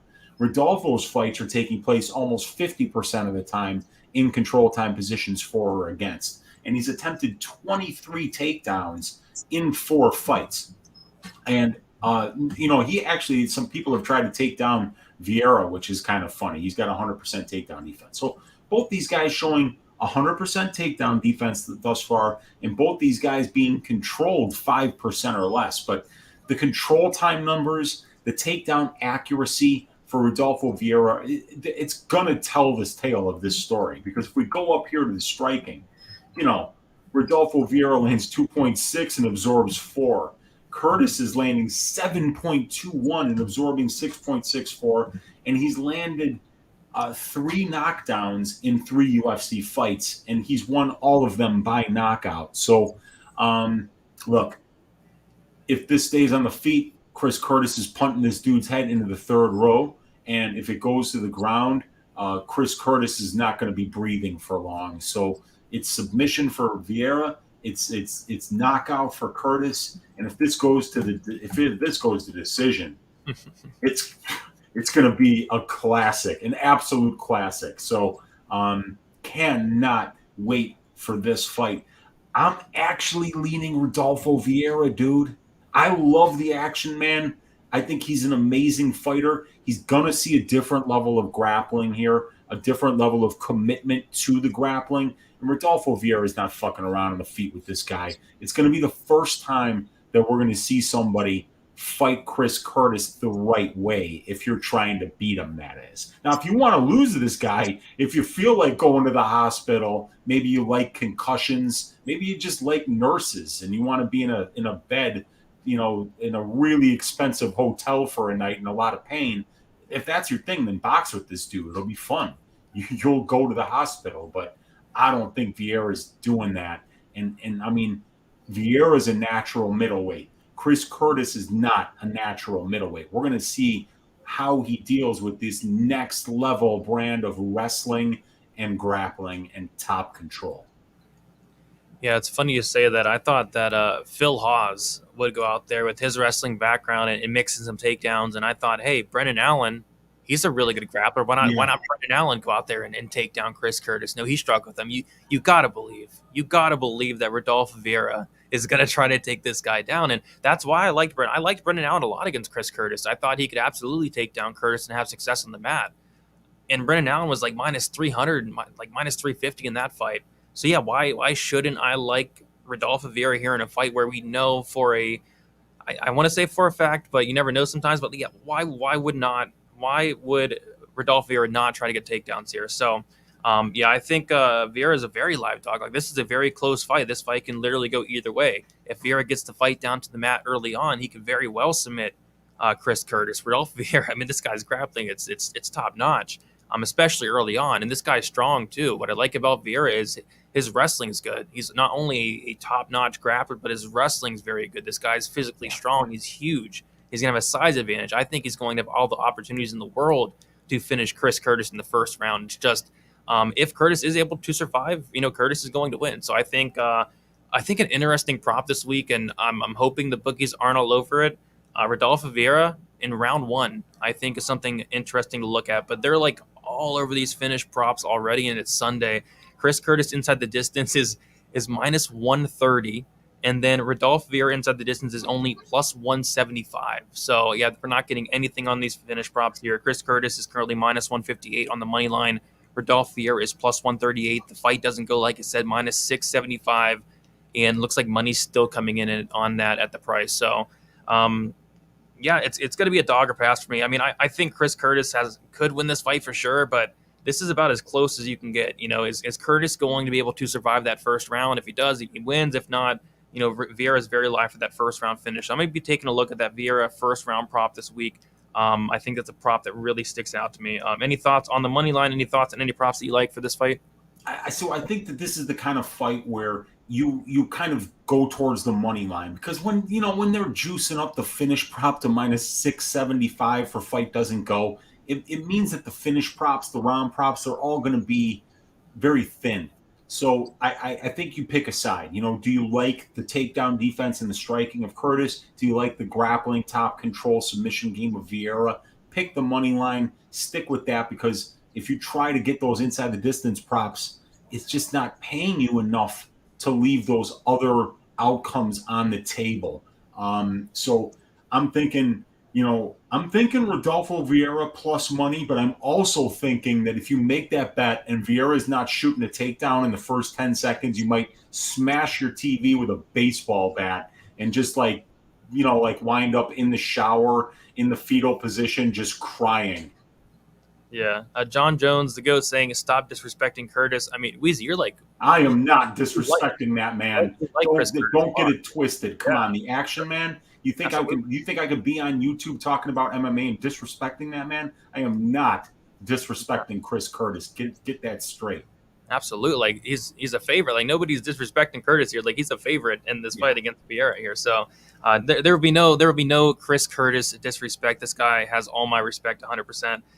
Boston Nick in the chat saying we have 81 likes in here and 214 people watching. So a ton of people. Looks like 223 now. If you guys have not hit the like button, be sure to do so. We are 19 likes away from 100. Let's try to get 100 by the time we get out of here. And then we have a donation as well. Shout out to Lou Sassel. He says, fun card last night, but not fun getting shaved. Yeah, it's never fun getting shaved, but it was a very good card last night.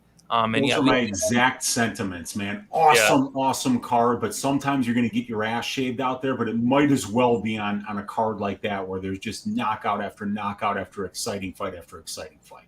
You know what's the worst? So, like, getting your ass shaved on a really bad card. Like, the card sucked. You got your ass shaved. And then you had to finish up by watching Thiago Santos and Johnny Walker fight for 5 rounds and not even touch each other. And you're like, that's how it ended, and I'm down 5 units? Yeah, that's when you really want to put your head through a wall. And then the next day you got to tape like a Hannah Cyphers fight or something. Oh, dude, yeah, we know a little bit too much about nights like that, don't we, Brady?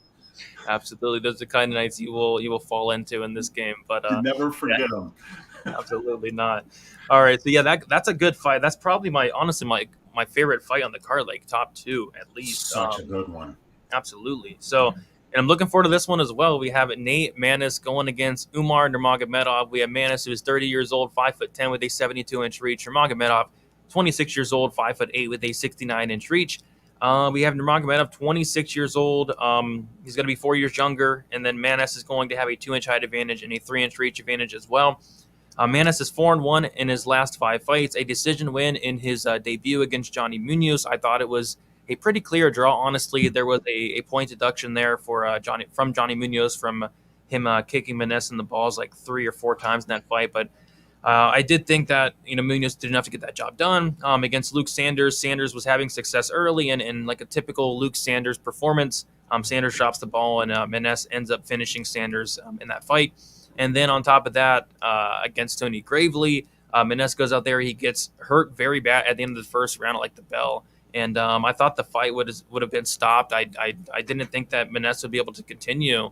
And then Maness goes out there in the second round and knocks out Tony Gravely. So this is a guy, Maness, who keeps screwing me, man. Like, I really liked Tony Gravely in that fight against Maness. I had a bet on Tony Gravely. Gravely basically knocks this guy out at the end of the first, comes back. I was really high on Munoz on DraftKings that day. I think Munoz is like very cheap on DraftKings. It was one of those weird fights where both guys were like around like 7,000 on DK. So that I didn't like that as well. And then, the Luke Sanders fight did not surprise me, but everything else did here. So Maness is a guy that I just can't get right. I think I'm like 0-3 in terms of picking him thus far in the UFC. And if I get this wrong, Weezy, like there's a problem if I get this fight wrong. We have Nurmagomedov. This guy's a beast, man. 5-0 in his last 5 fights. Went in there. Submitted Sergey Morizov. He submitted Brian Kelleher. This is a guy that, about as well-rounded as you can be. This guy's striking's no joke. Very good striker, but his wrestling's phenomenal. His grappling's phenomenal. The cardio is great as well. And he's only 26 years old. Undefeated, 14-0. Maness, he's 30 years old. He has 15 fights in his career in his own right. He's only lost 1 of them. So both these guys are very good, but we see one of these guys is a minus 1,000 favorite on some books already, And I think that line probably keeps getting wider, and that's because this guy, Umar Nurmagomedov, is absolutely no joke. So Weezy, biggest favorite on the card here, and Umar, this guy's amazing. But I keep getting Maness wrong, so hopefully I get it right this time. Yeah, you know how hilarious it is to see somebody like Nurmagomedov be, what is he, minus 1,200 on Bet Online already or something? There's a book where he's minus 1,200, right? Bet Online, yep. Yeah. So they're giving Nate Maness maybe a 7% chance to win this fight 7 out of 100 times. I think he get his hand raised. And Nate Maness is 14-1. You know? I mean, this guy's 14-1. He's got bricks for hands. He's got really good takedown defense. He's got a ton of heart. His heart is as big as a truck. And then this kid, Nurmagomedov, who's 26 years old, is 93% implied to win the fight. And why is that? Because you just see this kid fight and you're like, have we seen him lose a minute yet? Have we seen him lose a 15-second stretch yet? You know, he wrestles like a Nurmagomedov. He's very, very clean. There doesn't appear to be any bullshit in his game. You know, his striking looked really good against Rakhmonov when he fought him in PFL. And the wrestling, I mean, he went through Brian Kelleher as fast as anybody's ever went through Brian Kelleher. Brian Kelleher, we just talked about him. That's a guy with 37 professional fights. And Nurmagomedov sunned him. And he's 10 years younger than him, you know? Wow, this guy is really something else. And when you see a line like that, it's you get lines like that on guys like Chimaev because they're not really feeding him top 10 guys. And the top 10 guys aren't taking that call either. Nobody's going to. I get the feeling this guy could fight Aljamain on 48 hours notice and probably get his hand raised. He's that fucking good. So, I mean, I just don't see anybody out grappling him. He just looks like the wrestling is just perfect. The back takes, perfect. Is he going to play with his food? Is he going to stay on the feet longer than he needs to here? Because if he does that against Nate, that could be a problem because Nate's got power. 1 knockdown per 15 minutes for Nate. 2.35% of the significant strikes that Nate Maness has landed thus far have resulted in a knockdown. That's 2 knockdowns in only 3 fights. 46% striking accuracy, 45% striking defense. But, you know, he's absorbing a lot more than he lands. That's a problem. While Umar is only landing 2.18 and absorbing 2.1, you know, he's beating guys like, who did he get? Morozov was his? Yeah, Morozov was the debut. And then there were even, you know, like I say, he had Said Yakub Kakramanov was another win early on the regional scene for him. And we see some good names here for Maness with the Gravely win, the Sanders win, the Munoz win. Van Camp, I don't know if that's the kid's brother that's in the UFC, but Taylor Lapoulos, good kickboxer. That's his only loss. And that was a spinning back kick, I believe, you know, kind of like a fluke thing that caught Nate there. But Umar is probably going to get a takedown early in this fight, get to Nate's back, and probably submit him. I mean, that's just what the books think is going to happen. I mean, they're telling you all you need to know by where this line is about how good Umar Nurmagomedov is and how unlikely it is that not only is somebody going to beat him in a fight, but even win a 15-second stretch of the fight, a 30-second stretch of the fight, land a big shot. None of these things are things that we've seen happen against this kid yet. Yep, and I don't know if we see it here, but yeah, it's crazy though, right? Like Maness is no bum. Like he's priced as if he's a bum, but he's good. He's so good. But Nurmagomedov, I mean, if people are talking about in the chat, like the name, I mean, we're getting the price like this not only for the name though. Like this guy's legit. He really is. He opened up minus 500. He's currently minus 1,200. And then Nate Maness opened up plus 375, and he is currently plus 650. So yeah, minus 1,200. That's on Bet Online. Minus 900 on DraftKings. But yeah, these lines are already getting smashed. People are already putting them in your parlays. And if you do want to parlay them, which at this point probably shouldn't anyway, but I mean, you do it now because these lines is going to keep getting smashed all week. Definitely going to be a key parlay piece for some people. And yeah, I think Nurmagomedov does get it done. But I guess we'll take a look at the props here. The fight goes to decision plus 155. The fight doesn't go to decision minus 185. Maness inside the distance is plus 950. And then Nurmagomedov inside the distance is only minus 135. So that's a lot better than that minus 1200. I think Maness has been finished in his only loss, and that did come by knockout. So yeah, I could see Nurmagomedov finishing him, and I'd rather much play the minus 135 inside the distance than laying minus 1200 on the guy. Any thoughts on the fight doesn't go, the fight goes, anything like that?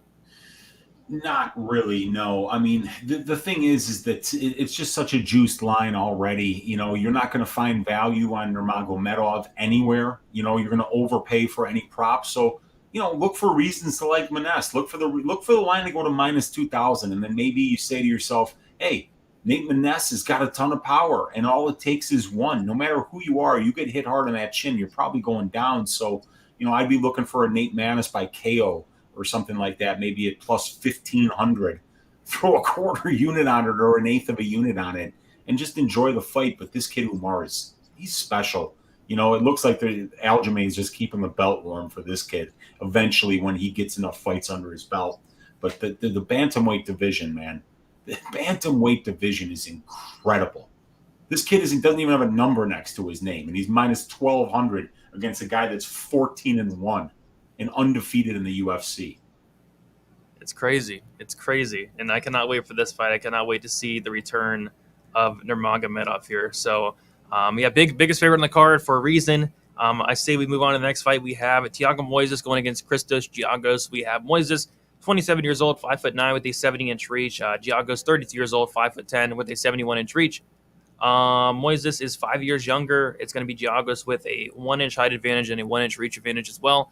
We take a look at the last few fights. Moises 3-2 in his last 5 fights. A submission win against Michael Johnson, a decision win against Bobby Green, decision win against Alexander Hernandez, a submission loss to Islam Makhachev, and then a knockout loss against Joel Alvarez. As far as Christos Giagos, he is 4-1 in his last 5 fights. A decision win against Damir Hadzovic, a decision loss against Drakkar Klose, a decision win against Carlston Minus, a submission win against Sean Soriano, and then a knockout win. He didn't knock out Tsarukyan. Tsarukyan knocked him out, right? No, Tsarukyan fucking destroyed him, man. Yeah. Yeah. Okay, yeah, lost KO. I was like, no way, no, he didn't. Yeah, he did sub Soriano though, so I got that right? Yeah. Everything else looked right to me, but yeah. All right, yeah. Okay. So, cool. So yeah, this should be an interesting fight here, Weezy. Any thoughts on this one here? Yeah, so we got 5 years younger for Moises, so Moises could still be getting better here, but an inch taller for Giagos, an inch more reach for Giagos, 7 more professional fights for Giagos, a little more cage time, 2 more years as a pro, 1 more UFC level fight, and a good amount of minutes in the cage for both of them. Giagos finish rate 58%, 60% for Moises. Moises being finished in 1/3 of his losses. For Giagos, it's 2/3 of his losses. If we look at the striking numbers here, Moises getting pieced up on the feet, absorbing 1.6 more significant strikes per minute than he lands, while Giagos is landing about the same amount as he's absorbing. Throws more volume than his opponents does, Giagos, while Moises is getting out-volumed by a good amount here. Bad accuracy for Moises here at 37.62%. It looks like he's landed 2 knockdowns in 9 fights, while Giagos has not landed a knockdown yet. So Thiago Moyes is a very well-credentialed Brazilian Jiu-Jitsu player. He's getting out-controlled, though, at a 2-to-1 ratio, while Giagos is out-controlling his opponents at a 2-to-1 ratio, winning 34% of the control time, but only allowing 18.55% to his opponents. Both these guys don't have good takedown defense, so I kind of feel like whoever goes for takedowns might be able to get them here, as Giagos is defending at a 52% rate, and Thiago is defending at a 61% rate. So, I was really high on Moises, and then when he got absolutely mollywopped by Joel Alvarez, a guy with 18 submissions who just looked, he looked like Anderson Silva in there against Thiago Moises. We saw Moises go out there and just get the shit kicked out of him by, It was the Michael Johnson fight where he just gets put it on him for the full first round, and then the second round rolls for a heel hook. But he somehow beats Bobby Green. He even beats Alexander Hernandez. He's kind of a difficult guy to figure out. Now, Giagos has been like a middle-of-the-road guy. He's losing to guys like Tsarukyan and Close, but he's got wins over guys like Hadzovic, Maness, Soriano, some of the lower-level guys. It feels like Moises has just been in there with the better brand of competition thus far. As we can see, Moises' ratio is better than Giagos's, and the total fights is more than Giagos. And then the wins are a big difference here.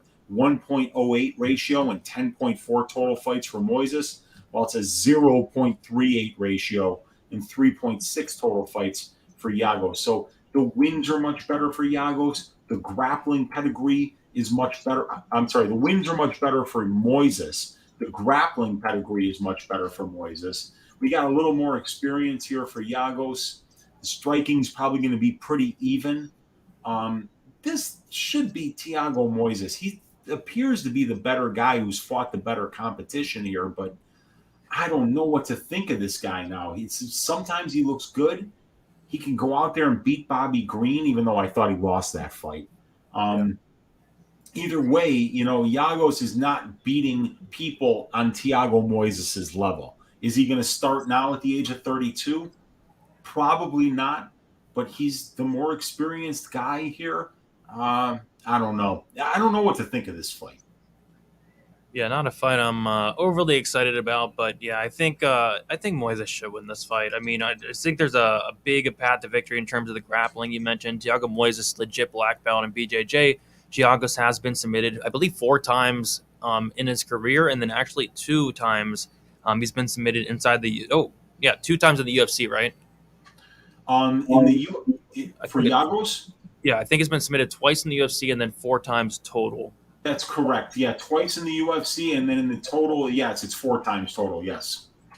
Yeah, and then on top of that, like the takedown defense of Giagos as well. Like I think Moises should go out there and take him down and have success on the mat. But yeah, I'm with you. Like it's weird with Moises. Like I think he has a ton of talent. He's a young guy. But yeah, sometimes he shows up, he looks good. Sometimes he shows up, he looks like a complete bum, like against Joel Alvarez. I mean, he made Joel Alvarez look like, I don't know, like it was. I was shocked. He made him look so good. I couldn't believe that fight. I didn't know Joel Alvarez could strike at all. Yeah, because we saw none of it prior to that. None. Nope. Well, we saw it in the Ismagulov fight, but Ismagulov just hypnotizes dudes, and he's so good with his jab and distance management that Alvarez didn't do anything in that fight. But, Ismagulov, as we saw this week, is on a different level striking-wise than a lot of people. And, he took that step down against Moises, at least in terms of the striking, and really showed what he had. Yeah. We'll take a look at the line, and Moises opened up minus 300, actually. He's currently minus 235, and then Giagos opened up plus 250, and he's currently plus 200. I mean, yeah, I think Moises should win. I think he should get takedowns, have success on the mat. He's a young guy. I think he's going to keep continuing to improve. He's a great gym as well. So, yeah, I like him to win, but I'm not thrilled about laying minus 235 and Moises in this spot, to be honest. So I think I'm just going to pass on this one. So the fight goes to decision plus 100. The fight doesn't go as minus 140. Moises inside the distance is only plus 120. I'd kind of like a better price for that. Yeah, nothing's really sticking out here on this one, Weezy. Yeah, me neither, man. I'm not laying that kind of money on Moises. The guy has made me angry a couple of times. I've lost money on him against Alvarez, and then I was so confident that I was right to bet against Alvarez that I made Tsarukyan against Alvarez my ass shaving of the week. So I'm like, there's no fucking way that this guy is beating Tsarukyan, and I look like a genius there. He absolutely destroyed Alvarez. So yeah, I just don't know what to think about Moises, but I don't have confidence that Giagos is really better than him anywhere. 100%. I think passing is probably the best way to go. We have 236 people in here, and I do want to say we hit that 100 like mark, which is always awesome. Thank you guys for that. Thank you for hanging out with us on a Sunday. We have a couple more fights to get through on a very good card. I think this card's going a little bit under the radar. Obviously, we had the UFC Austin card last night. Nothing's going to top that for a while, but this card's pretty good, and I'm looking forward to it. And I'm also looking forward to the very next matchup in Josh Parisian, Alain Baudot. I mean, it can't get any higher level than this. I mean, we talked about it before. We have guys like Nurmagomedov, Umar Nurmagomedov. We have guys like Shavkat, Rakhmonov, and then you put Josh Parisian and Alain Baudot right into that same conversation with those guys. Like, these guys are the future of the heavyweight division. I cannot wait to break down this matchup. And funny enough, Weezy, we were actually on Stat Tickers when this fight got announced, and we were so excited. We were so excited to break down this matchup. I mean, it can't get any higher level than this. We have Josh Parisian, 32 years old, 6'4" with a 79-inch reach. Alain Baudot, 34 years old as well, 6'3" with a 79-inch reach. Josh Parisian, 3-2 in his last 5 fights. A knockout win on the Contender Series, a decision loss to Parker Porter, a decision win against Rick Martinez, a knockout loss to Dontel Mays. As far as Alain Baudot, he has won 3-1 no contest in his last 5 fights, a knockout loss against Tom Aspinall, a no contest against Rogerio Nascimento. I think Nascimento popped for something, but Baudot got knocked down in that second round, and then a decision loss to Parker Porter. So, yeah, I went into tape here thinking I might be looking at Parisian as terms of a live dog here. I'm not even sure what the odds are, honestly, but I thought he'd be the dog. And I went through tape of Parisian, and I puked. I puked. It was terrible. I thought this guy was a little bit better than I thought. I knew he was bad. I just thought he was a little bit better than I expected. But this guy gasses out 30 seconds into the fight. He's throwing, spinning stuff, which is fun to watch. Maybe it works outside the UFC, but I don't think his striking is that great. Apparently, he has some grappling in his back pocket that you don't see at the UFC level, and it's just not good. It's like a slop. Every fight that you watch, and Josh Parisian, especially as of late, is like a sloppy fight, a sweaty fight that both guys just gas out. It's just terrible to watch. I lost a couple years off my life watching tape on Josh Parisian. So that happened, and then I went and watched Alain Baudot, and I thought he made a good account for himself against Parker Porter. Like, a lot of people thought Parker Porter would run through this guy, and including me. I remember I had a bet on the fight doesn't go to decision, and I know a lot of people were all over Parker by sub, Parker inside the distance, Parker's going to run through this guy, and that wasn't really the case. And I thought, watching it back especially, I thought Alain Baudot was on his way to winning the fight. In that third round, he was showboating. It was actually pretty funny. He was showboating. He was like pointing and smiling in that third round. And then like 10 seconds later, Parker Porter takes him down. And then Parker Porter lays on him for the last 2 minutes. But he was close to winning that fight as a big dog. And even in the Nascimento fight, I thought this guy made a ton of improvements in his striking. He was almost on his way to finishing Nascimento. So, going into the tape after watching both these guys fight, like, on one hand, Josh Parisian's not that great. On the other hand, Baudot's not that great. But at least with Baudot, like, I came out of tape like, hey, this guy is not as bad as I thought. So, Weezy, this is a fight this is the 1-800-GAMBLER fight of the week. I mean, I'm not betting this fight. The pick's Baudot. But yeah, I mean, I couldn't imagine laying any money on this fight here. Yeah, I'm going to be betting the fight goes to disappointment prop, or the fight ends in diabetes. Those are some of my favorite props from my guy Mushroom. I think the best way for me to break down this fight, Brady, would be just to tell you guys that I think that Umar Nurmagomedov, the 135-pounder, could beat both of these pricks in the same night and probably finish them. I mean, like, that's the skill level that we're going to be seeing in this fight. Like, when you see Parisian, it's like a good novelty at first. It's like seeing a fat man that can dance really well. You're like, oh, the guy's fatter than shit, but he could actually move, But if you're one of the ladies, do you really want to dance with that guy? I mean, like, and it's like you watch the fights over and over again, and you're like, wow, he threw a spinning fat kick, and that was really pretty cool. But he hit nothing but fresh air with it, and he's not, nothing's good is happening, and then he takes these savage beatings and can go through them too. Like, he can last the full 15 minutes. He's very durable, but my God, what is he good at? I don't know what he's good at. He's not really that athletic. And Baudot is a lot more athletic and smooth. When you see him move, he looks smooth. It looks like he's training with high-level strikers. But yeah, I mean, neither one of these guys grapples offensively, really. Parisian boasting a 42% striking defense. He's getting hit by more than half the significant strike attempts against him. and that's, you know, just under 9 significant strike attempts. So, and look at this guy. Baudot has never even landed a knockdown yet. At least Parisian's landed 2. Ah, man, this is a bad fight, dude. You know, with as many great fighters as we have on this card, with Tsarukyan, Gamrot, Rakhmonov, Nurmagomedov, Chris Curtis, Vieira, you know, Sergey Morizov even, you know. Dude, I think Vanessa Demopolis would be live against one of these guys, you know, because she's quick and she's got good conditioning and she's tough. So, I mean, this is bad, Brady. This is real bad. But I would have to say, I'll tell you something.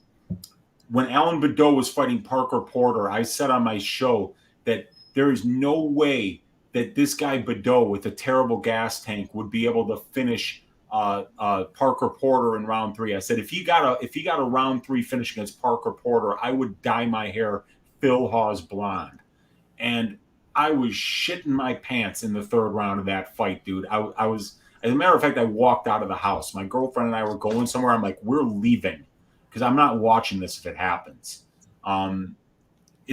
I gotta believe Baudot gets this one done. The Parisian's just not good. I 100% agree, and we see the line. It's about a pick 'em. It's a pick 'em because nobody should be betting on this fight. I mean, I'd be shocked if. Baudot should win this fight, but my goodness, minus 115 opened. It's still minus 115, and Josh Parisian minus 105 open, still minus 105. So yeah, closely line as it probably should be. So yeah, this is, I mean, the over 1.5 is minus 180. The under 1.5 is plus 150. The fight goes is plus 145. The fight doesn't go is minus 185. This kind of reminds me of the Jean Vellante Huggy Bear fight where I really like the over 1.5, but both guys are just so bad and terrible and just awful that, yes, I think it goes over, but maybe they're just so bad that something weird happens that it just finishes. I'm kind of getting that vibe here, but I can't bet on this fight. Like, yes, I think it goes over. I think it probably goes to disappointment and decision, but I don't know if I want to lay chalk like minus 180 on a fight like this for anything. So yeah, it's a big pass for me. Is there any thoughts on the fight goes or fight doesn't go? Did you see that one YouTube clip where there was a woman boxing 2 dudes at the same time, and one of the dudes was just trying to run and get out of the cage? And then she just popped him in the face and he dropped, and then she beat the shit out of the other dude. I think Umar could do that to both of these guys. Like, he could fight them both at the same time, you know, be outweighed by 400 pounds. You know, Umar at 135, both these guys at 260. You know, and I think he could win. So, God, I mean, no. The answer is, whatever the question is, the answer is no, Brady, on this fight. Ask me a question. The answer is no. They need to do like a tag team matchup, like Vanessa Demopolis, maybe like a Nate Maness versus Parisian Baudot. Like, that'd be hilarious. That'd be good content there. It would be so good. Like a tag team. They'd be gassed out before the fight even started. And I mean, if we can do Dean Barry versus Mike Jackson, we can make this happen. This would be way better. Yeah, I mean, anything would be better than this fight, you know. And to be honest, like, I can't believe this fight's on the main card, and this card. Yeah. I mean, Umar Nurmagomedov is going to be done fighting by the time these two waddle out there into the cage. Wow. And then they're gonna be so gassed that they can't even get up after the fight, and it's gonna be bad, man. It's so bad. But we got a great fight and one of the best prospects in the entire sport of mixed martial arts coming up next. So chin up, everybody. Let's go. Right from that fight to this guy. I mean, Shavkat Rakhmonov going against Neil Magny. We have Neil Magny is 34 years old, 6'3" with an 80-inch reach. Shavkat is 27 years old, 6'1" with a 71-inch reach. Shavkat is going to be 7 years younger, but it's going to be Neil Magny with a 2-inch height advantage and a 3-inch reach advantage. Neil Magny 4-1 in his last 5 fights.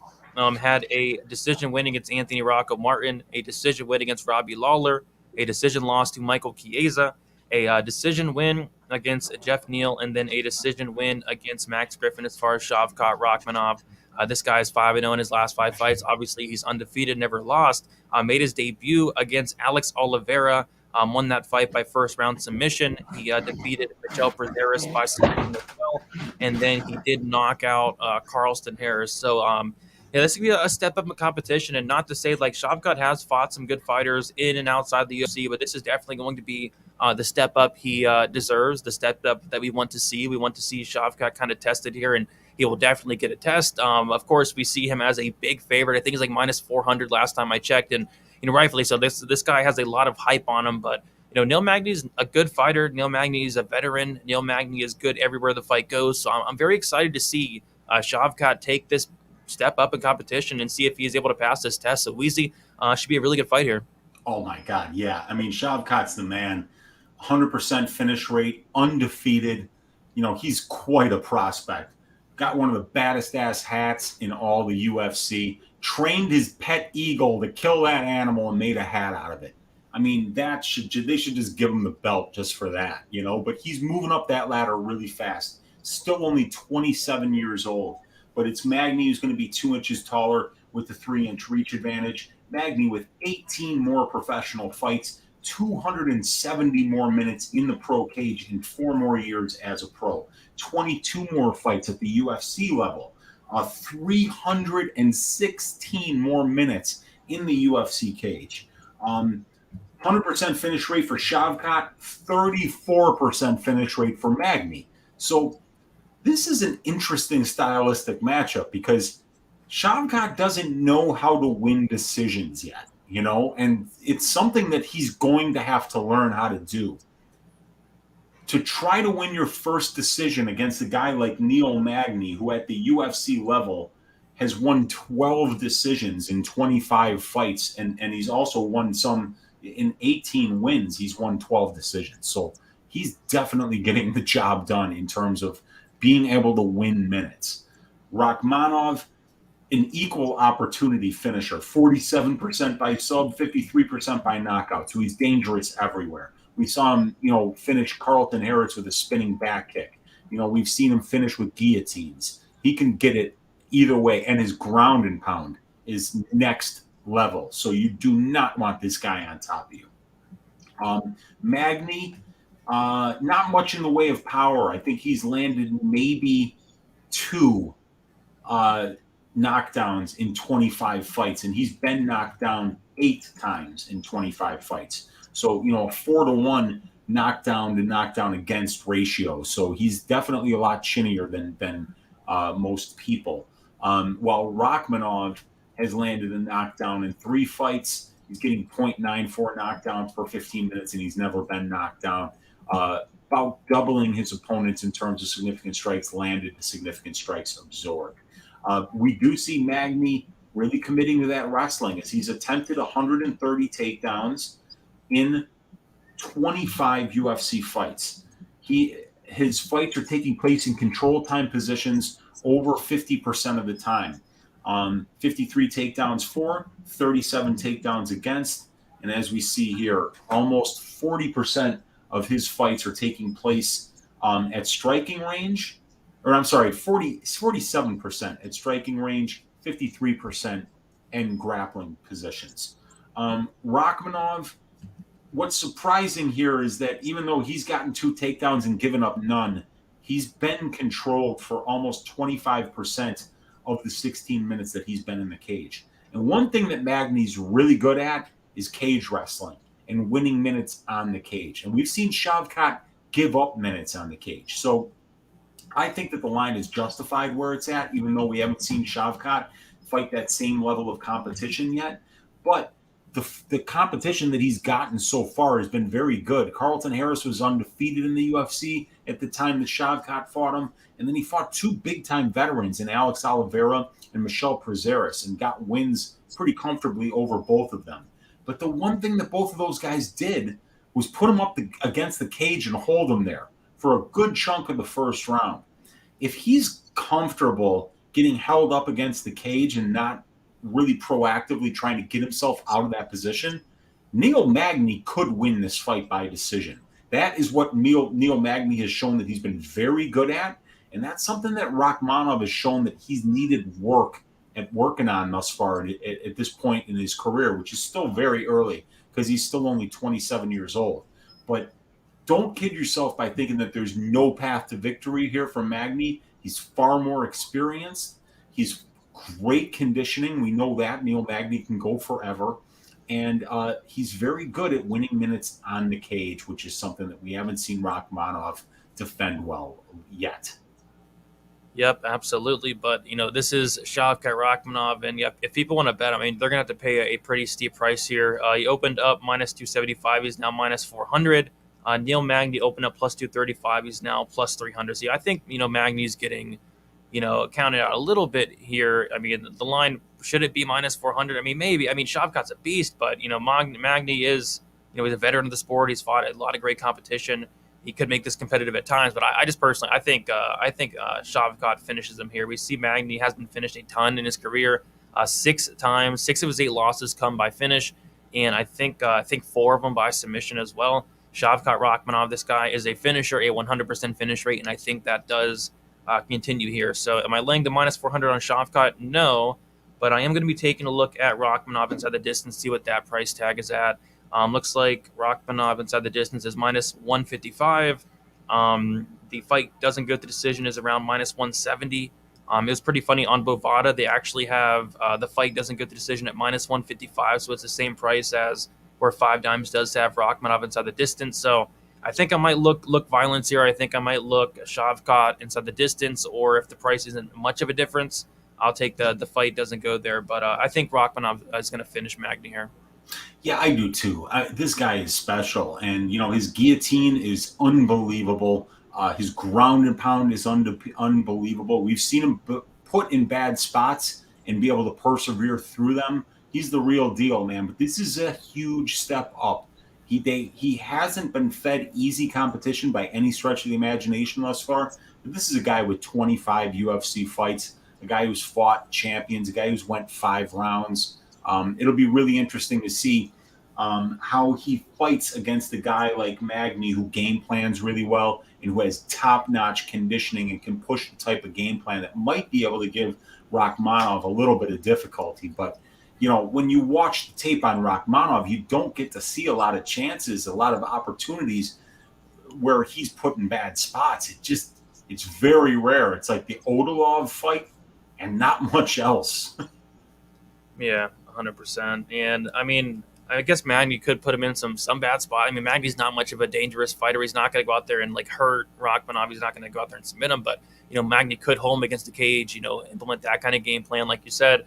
But I think Shavkat, whether it's by knockout, whether it's by sub, I think he does put him out here. But yeah, great fight. Great step up of competition for Shavkat. I think this guy is absolutely the real deal, and I'm glad he's taken that step up there. But we'll move on to the main event. Before we do so, if you guys have not already, please leave a like on the video. Subscribe here to Pub Sports. Me and Weezy go live every Sunday, 7:15 p.m. Eastern Time. We have the main event, and a very good main event. We have Arman Tsarukyan going against Mateusz Gamrot. And I saw an article, I forget who put it out there, but shame on them. They put out an article, and the article was titled, is Arman Tsarukyan, Mateusz Gamrot the worst main event ever, something like that. And he was getting, whoever made the article was getting destroyed in the comments. What are you talking? This fight's so good. We have been watching for 3 weeks. We just saw Holly Holm against Ketlin Vieira. Cynthia Calvillo against Jessica I happened. Yes. These guys are high. Who wrote that? I forget. Somebody in the chat probably knows who wrote that article, but I swear that was a real article out there that it was is this the worst main event ever? It makes no sense. Oh my God. It must be somebody that hates Armenians and Polish people, because that'd be the only angle why you would think that this is a bad fight. These guys are extremely high level, great fighters. 18-2 against 20-1. These guys have got 42 combined pro fights, and they've only got 3 losses. Wow. Yeah, this main event's phenomenal. I'm really looking forward to it. We have Tsarukyan. He is 25 years old, 5'7" with a 72-inch reach. Gamrot, 31 years old, 5'10" with a 70-inch reach. Gamrot is 21-1, right? And the one loss, you could very well argue that he beat Guram Kutateladze. I personally did score from Gamrot. It was a very close fight, but This guy arguably could be 22-0. Like, this guy's no joke at all. And then we have Arman Tsarukyan, who this guy's only 25 years old. He went out there in his debut against who was it? It was Makhachev, right? Makhachev in his debut. Yeah. And he went out there in his debut at like 21 years old against Islam Makhachev, and he was, somewhat competitive with him. He was able to even take down Makhachev at one point as well. And I know people keep asking for that Tsarukyan and Islam rematch, and hey, we might get it in the future for sure. But yeah, Tsarukyan is 5-0 in his last 5 fights. The decision win against OAM, decision win against Davi Ramos, decision win against Frivola, knockout win against Giagos, and my goodness, a knockout against Joel Alvarez, the best we've ever seen Arman Tsarukyan. This dude looked like a killer in that fight. Gamrot 4-1 in his last 5 fights. That split decision loss against Guram, a knockout win against Holtzman, submission win against Stevens, and then a knockout win against Diego Ferreira. Man, both these guys are so good. You have Gamrot, he's 31. You have Tsarukyan, he's 25 years old. I think the sky is the limit for Arman Tsarukyan here. This is such a high-level fight. Weezy, how do you feel about this one here? I feel like it's a great main event. I cannot wait. These guys are so high level, so well-rounded, and Tsarukyan is only 25 years old. So, yeah, I mean, and even though he's only 25, he's got 20 professional fights already. So even though Gamrot, 6 years older, 3 inches taller, it's Tsarukyan who's got 2 inches of reach, but Gamrot is a southpaw. Gamrot, 2 more professional fights and about 120 more minutes in the cage, and about almost 4 more years as a pro. It's Tsarukyan with 2 more UFC level fights, though, and 39 more minutes in the UFC cage. But prior to that, Gamrot was a champion, I believe, in KSW, fighting some 5-round fights over there. So the guy knows what it's like to go the distance to fight 5 rounds. While we have not seen Tsarukyan, if I'm not mistaken, I don't think we've seen Tsarukyan go 5 rounds yet. And we've got a 67% finish rate for Tsarukyan, 12 wins of 18 inside the distance, and it's 60% for Gamrot, so 12 of 20 inside the distance. Tsarukyan was finished by knockout in 1 fight, and Mateusz Gamrot has never been finished. Yeah, and even Guram thought that Gamrot won that fight. So, but you look at, Tsarukyan, look at these numbers. 3.75 landed, only 1.36 absorbed. Almost 50% accuracy. He's landed a knockdown. Almost 62% striking defense, never been knocked down. And Gamrot's landing 1.1 more significant strikes per minute than he absorbs. He's throwing more volume than his opponents. Landing at 47%. He's landed a knockdown. And he's showing 65% striking defense, and he's been knocked down once in 83 significant strikes. Both these guys are fantastic wrestlers. Mateusz Gamrot, 20% control time for, less than 0.25% control time against. Tsarukyan, 40% control time for, 12% control time against, and this guy's fought Makhachev. I mean, these guys are putting up great numbers, absolutely fantastic numbers. And for a guy who's fought Makhachev to be controlled less than 1/8 of his career and show almost 80% takedown defense is fantastic. The strength to schedule numbers, Tsarukyan right now with the 2.43 ratio, much better than the 1.2 for Gamrot, but Gamrot's fighting the more experienced competition. The wins are better in ratio for Tsarukyan, but the wins for Gamrot are against more experienced competition, and the loss for Tsarukyan against, probably a future champion at this point. So this is a great main event. I'm infuriated that somebody would say that they would have the audacity to say that this is a bad main event with some of the ones that we've seen lately. Unbelievable. I am very high on both of these guys.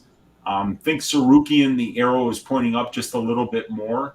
But I think whoever wins the striking exchanges in this fight is going to be more likely to win this fight, because I think they're both excellent, top-notch grapplers. Yeah, both guys are just well-rounded in every single aspect of MMA. And we do see that Tsarukyan is a pretty big favorite here. He opened up minus 140, and he's currently minus 267. And Gamrot opened up plus 120, and he is currently plus 227. Money is pouring in on Arman Tsarukyan here. And Yeah, both. I'm shocked. Like, there's a lot of hype on Gamrot. Like, a lot of people really like this guy. I mean, that just goes to show like how legit Arman Tsarukyan is. So yeah, Tsarukyan is a really big favorite here. Weez, any thoughts on that? Yeah, I mean, I think I might just keep waiting here. I think Tsarukyan wins this fight. I mean, but Gamrot is just, you can't. It's hard to see him being plus 200 against anybody. Really, I mean, that's not Makachev. That's not top three. And I mean, I think that Tsarukyan will probably get there, but I think we're overrating the performance against Joel Alvarez just a little bit, because we've got to remember Joel Alvarez does not stop takedowns. So I mean, I could go in there and take down Joel Alvarez. Yeah. I mean, it wouldn't look smooth. It wouldn't look like my high school days, but I'd get the takedown because that dude folds like a lawn chair. You're not just going to take down Gamrot like that. This is a guy who's, ADCC grappler, champion, really good wrestler and submission grappler. So I think that these guys were very well matched. And I think that if I were to put a money line bet here, it would be on Gamrot because he's getting plus money. And we really need to see what Tsarukyan's wrestling looks like against a guy of Gamrot's quality, because everyone talks about the Makachev match, but he lost most of those exchanges. Christos, Giagos, that doesn't tell us much. But the wins against Frivola and Ramos certainly do. I mean, Davy Ramos is a Brazilian Jiu-Jitsu world champion, and Matt Frivola is a very high-level wrestler grappler. So Gamrot's still better than both of those guys. So it's going to be interesting to see how Tsarukyan takes that step up here, and if he can control Gamrot on the ground and easily get him there. Yeah, I can't get to that price tag on Tsarukyan. Minus 267. Yeah, I think he wins. I think this guy is the real deal. He's still so young as well, so he has still time to improve, which is a scary thought. And I think he gets it done. But yeah, Gamrot, this guy's good. This guy's very good. I mean, great striking, great wrestling, great grappling. Extremely experienced as well. Has fought good competition. This is such a high level main event here. The over-under looks like it is set at 4.5 rounds. The over 4.5 is minus 125. The under 4.5 is minus 105. The fight goes to decision plus 100. The fight doesn't go to decision is minus 130. I'm kind of leaning Tsarukyan decision. I was kind of leaning a Tsarukyan decision in his last fight, but he kind of just ran through Joel Alvarez. I don't think Gamrot is Joel Alvarez. I think it is a decision. And I think it does play out a little more competitive than the line does indicate. Weezy, any thoughts on the fight goes or doesn't go? Anything sticking out? So last night I kind of went through my 5-round fight database, and I wanted to see what lightweight fights were finishing inside the distance. And I think I remember that 24 of 42 of featherweight 5-round fights were finishing inside the distance. So I was like, 57%. Not, so I wasn't expecting lightweight to be much different. Dude, lightweight fights, I believe, are finishing around 74% of the time in 5-round fights since 2013. So because we haven't seen Tsarukyan or Gamrot go 5 rounds at the UFC level yet, I would just lean based on the analytics, based on 75, I think, about percent of 5-round lightweight fights finishing inside the distance. What are we getting for fight doesn't go here? Fight doesn't go is minus 130. Yeah, so you're not paying a whole lot of juice there. It's about a 55% implied probability at minus 130, I think. So, so you're getting about a 20% edge there in terms of the divisional finish rate for 5-round fights. And then these guys are finishing at a 50% rate. So 50% rate in 3-round fights, 75% benchmark in 5-round fights, and we're only paying 58% on the line. So I would lean fight doesn't go at minus 130. That sounds good to me. And then, like you said, I wonder where this money line is going to go to. Like, I feel like this is already like very wide. Money. It seems like more money is just coming in on Tsarukyan here. So, yeah, I like Tsarukyan to win. I hate the line here. Yeah, I know. It's just a little too wide. It's a little disrespectful here to Mateusz Gamrot, who's training with some of the best in the world over there at ATT. And like I say, the loss was even controversial. So it's gonna be a hell of a main event. I totally agree. But yeah, Weezy, we did it. We went through 12 fights, complete. I mean, this card's good. This card is very good. We got Arman Tsarukyan, Mateusz Gamrot main event. We have Umar Nurmagomedov. We have Shavkat, Rakhmonov. We have Josh Parisian. I mean, it doesn't get much better than that. So Weezy, lastly, I'll hand it off to you. Let the people know where they can find you, what you have going on throughout the week. Yeah, for sure. You can find me on my YouTube channel, Uncle Weezy. I do balls deep breakdowns of fights over there, and I also do a full card breakdown every Tuesday night, 10 o'clock Central Time, called Just the Tip with Uncle Weezy. I give you a greasy four-legger at the end. We finish with Uncle Weezy's ass shaving of the week. Phil Hawes came through spectacularly last week for shaving ass. I mean, he nearly killed Darren Wynn in there, so that was a good one to pick. But there were a lot of great ones to pick from last week, to be fair. You can find me on the MMA Engine YouTube channel. Brady and I will be doing a main event breakdown there tomorrow. If you're back from Texas, that is, Brady. Yes. And I also do balls deep breakdowns over there. It's a great channel. We just got to 1,000 subs. We do Probability every Thursday night, 7:15 Central Time on the MMA Engine YouTube channel. And you can find me right here on Pub Sports Radio for Stat Diggers, for the DFS show on Wednesday, and for the watch along on Saturday. You guys, I'm on a 4-event losing streak, but you know what's going to happen this week? This week, we're going to be stacking cash tickets like flapjacks, and I'm getting myself out of this hole. We're turning this shit around and getting back up to like 50 units plus on the year. So let's go. Let's go. I like it. Yep. Guys, you can follow me on Twitter, DFS_numbers, Instagram, DFS by the numbers. My full card breakdown prediction video should be out. I want to say Tuesday, and then, yeah, like Weezy said, I'll be live with him Monday, tomorrow, on the MMA Engine channel, back here Wednesday for the DraftKings show, and then live stream on Friday and then Saturday as well. So yeah, lots going on for UFC Vegas 57. Looking forward to it. Thank you all so much for hanging out. We had a lot of people in the chat. Best of luck for UFC Vegas 57. We'll talk to you guys very soon. See ya.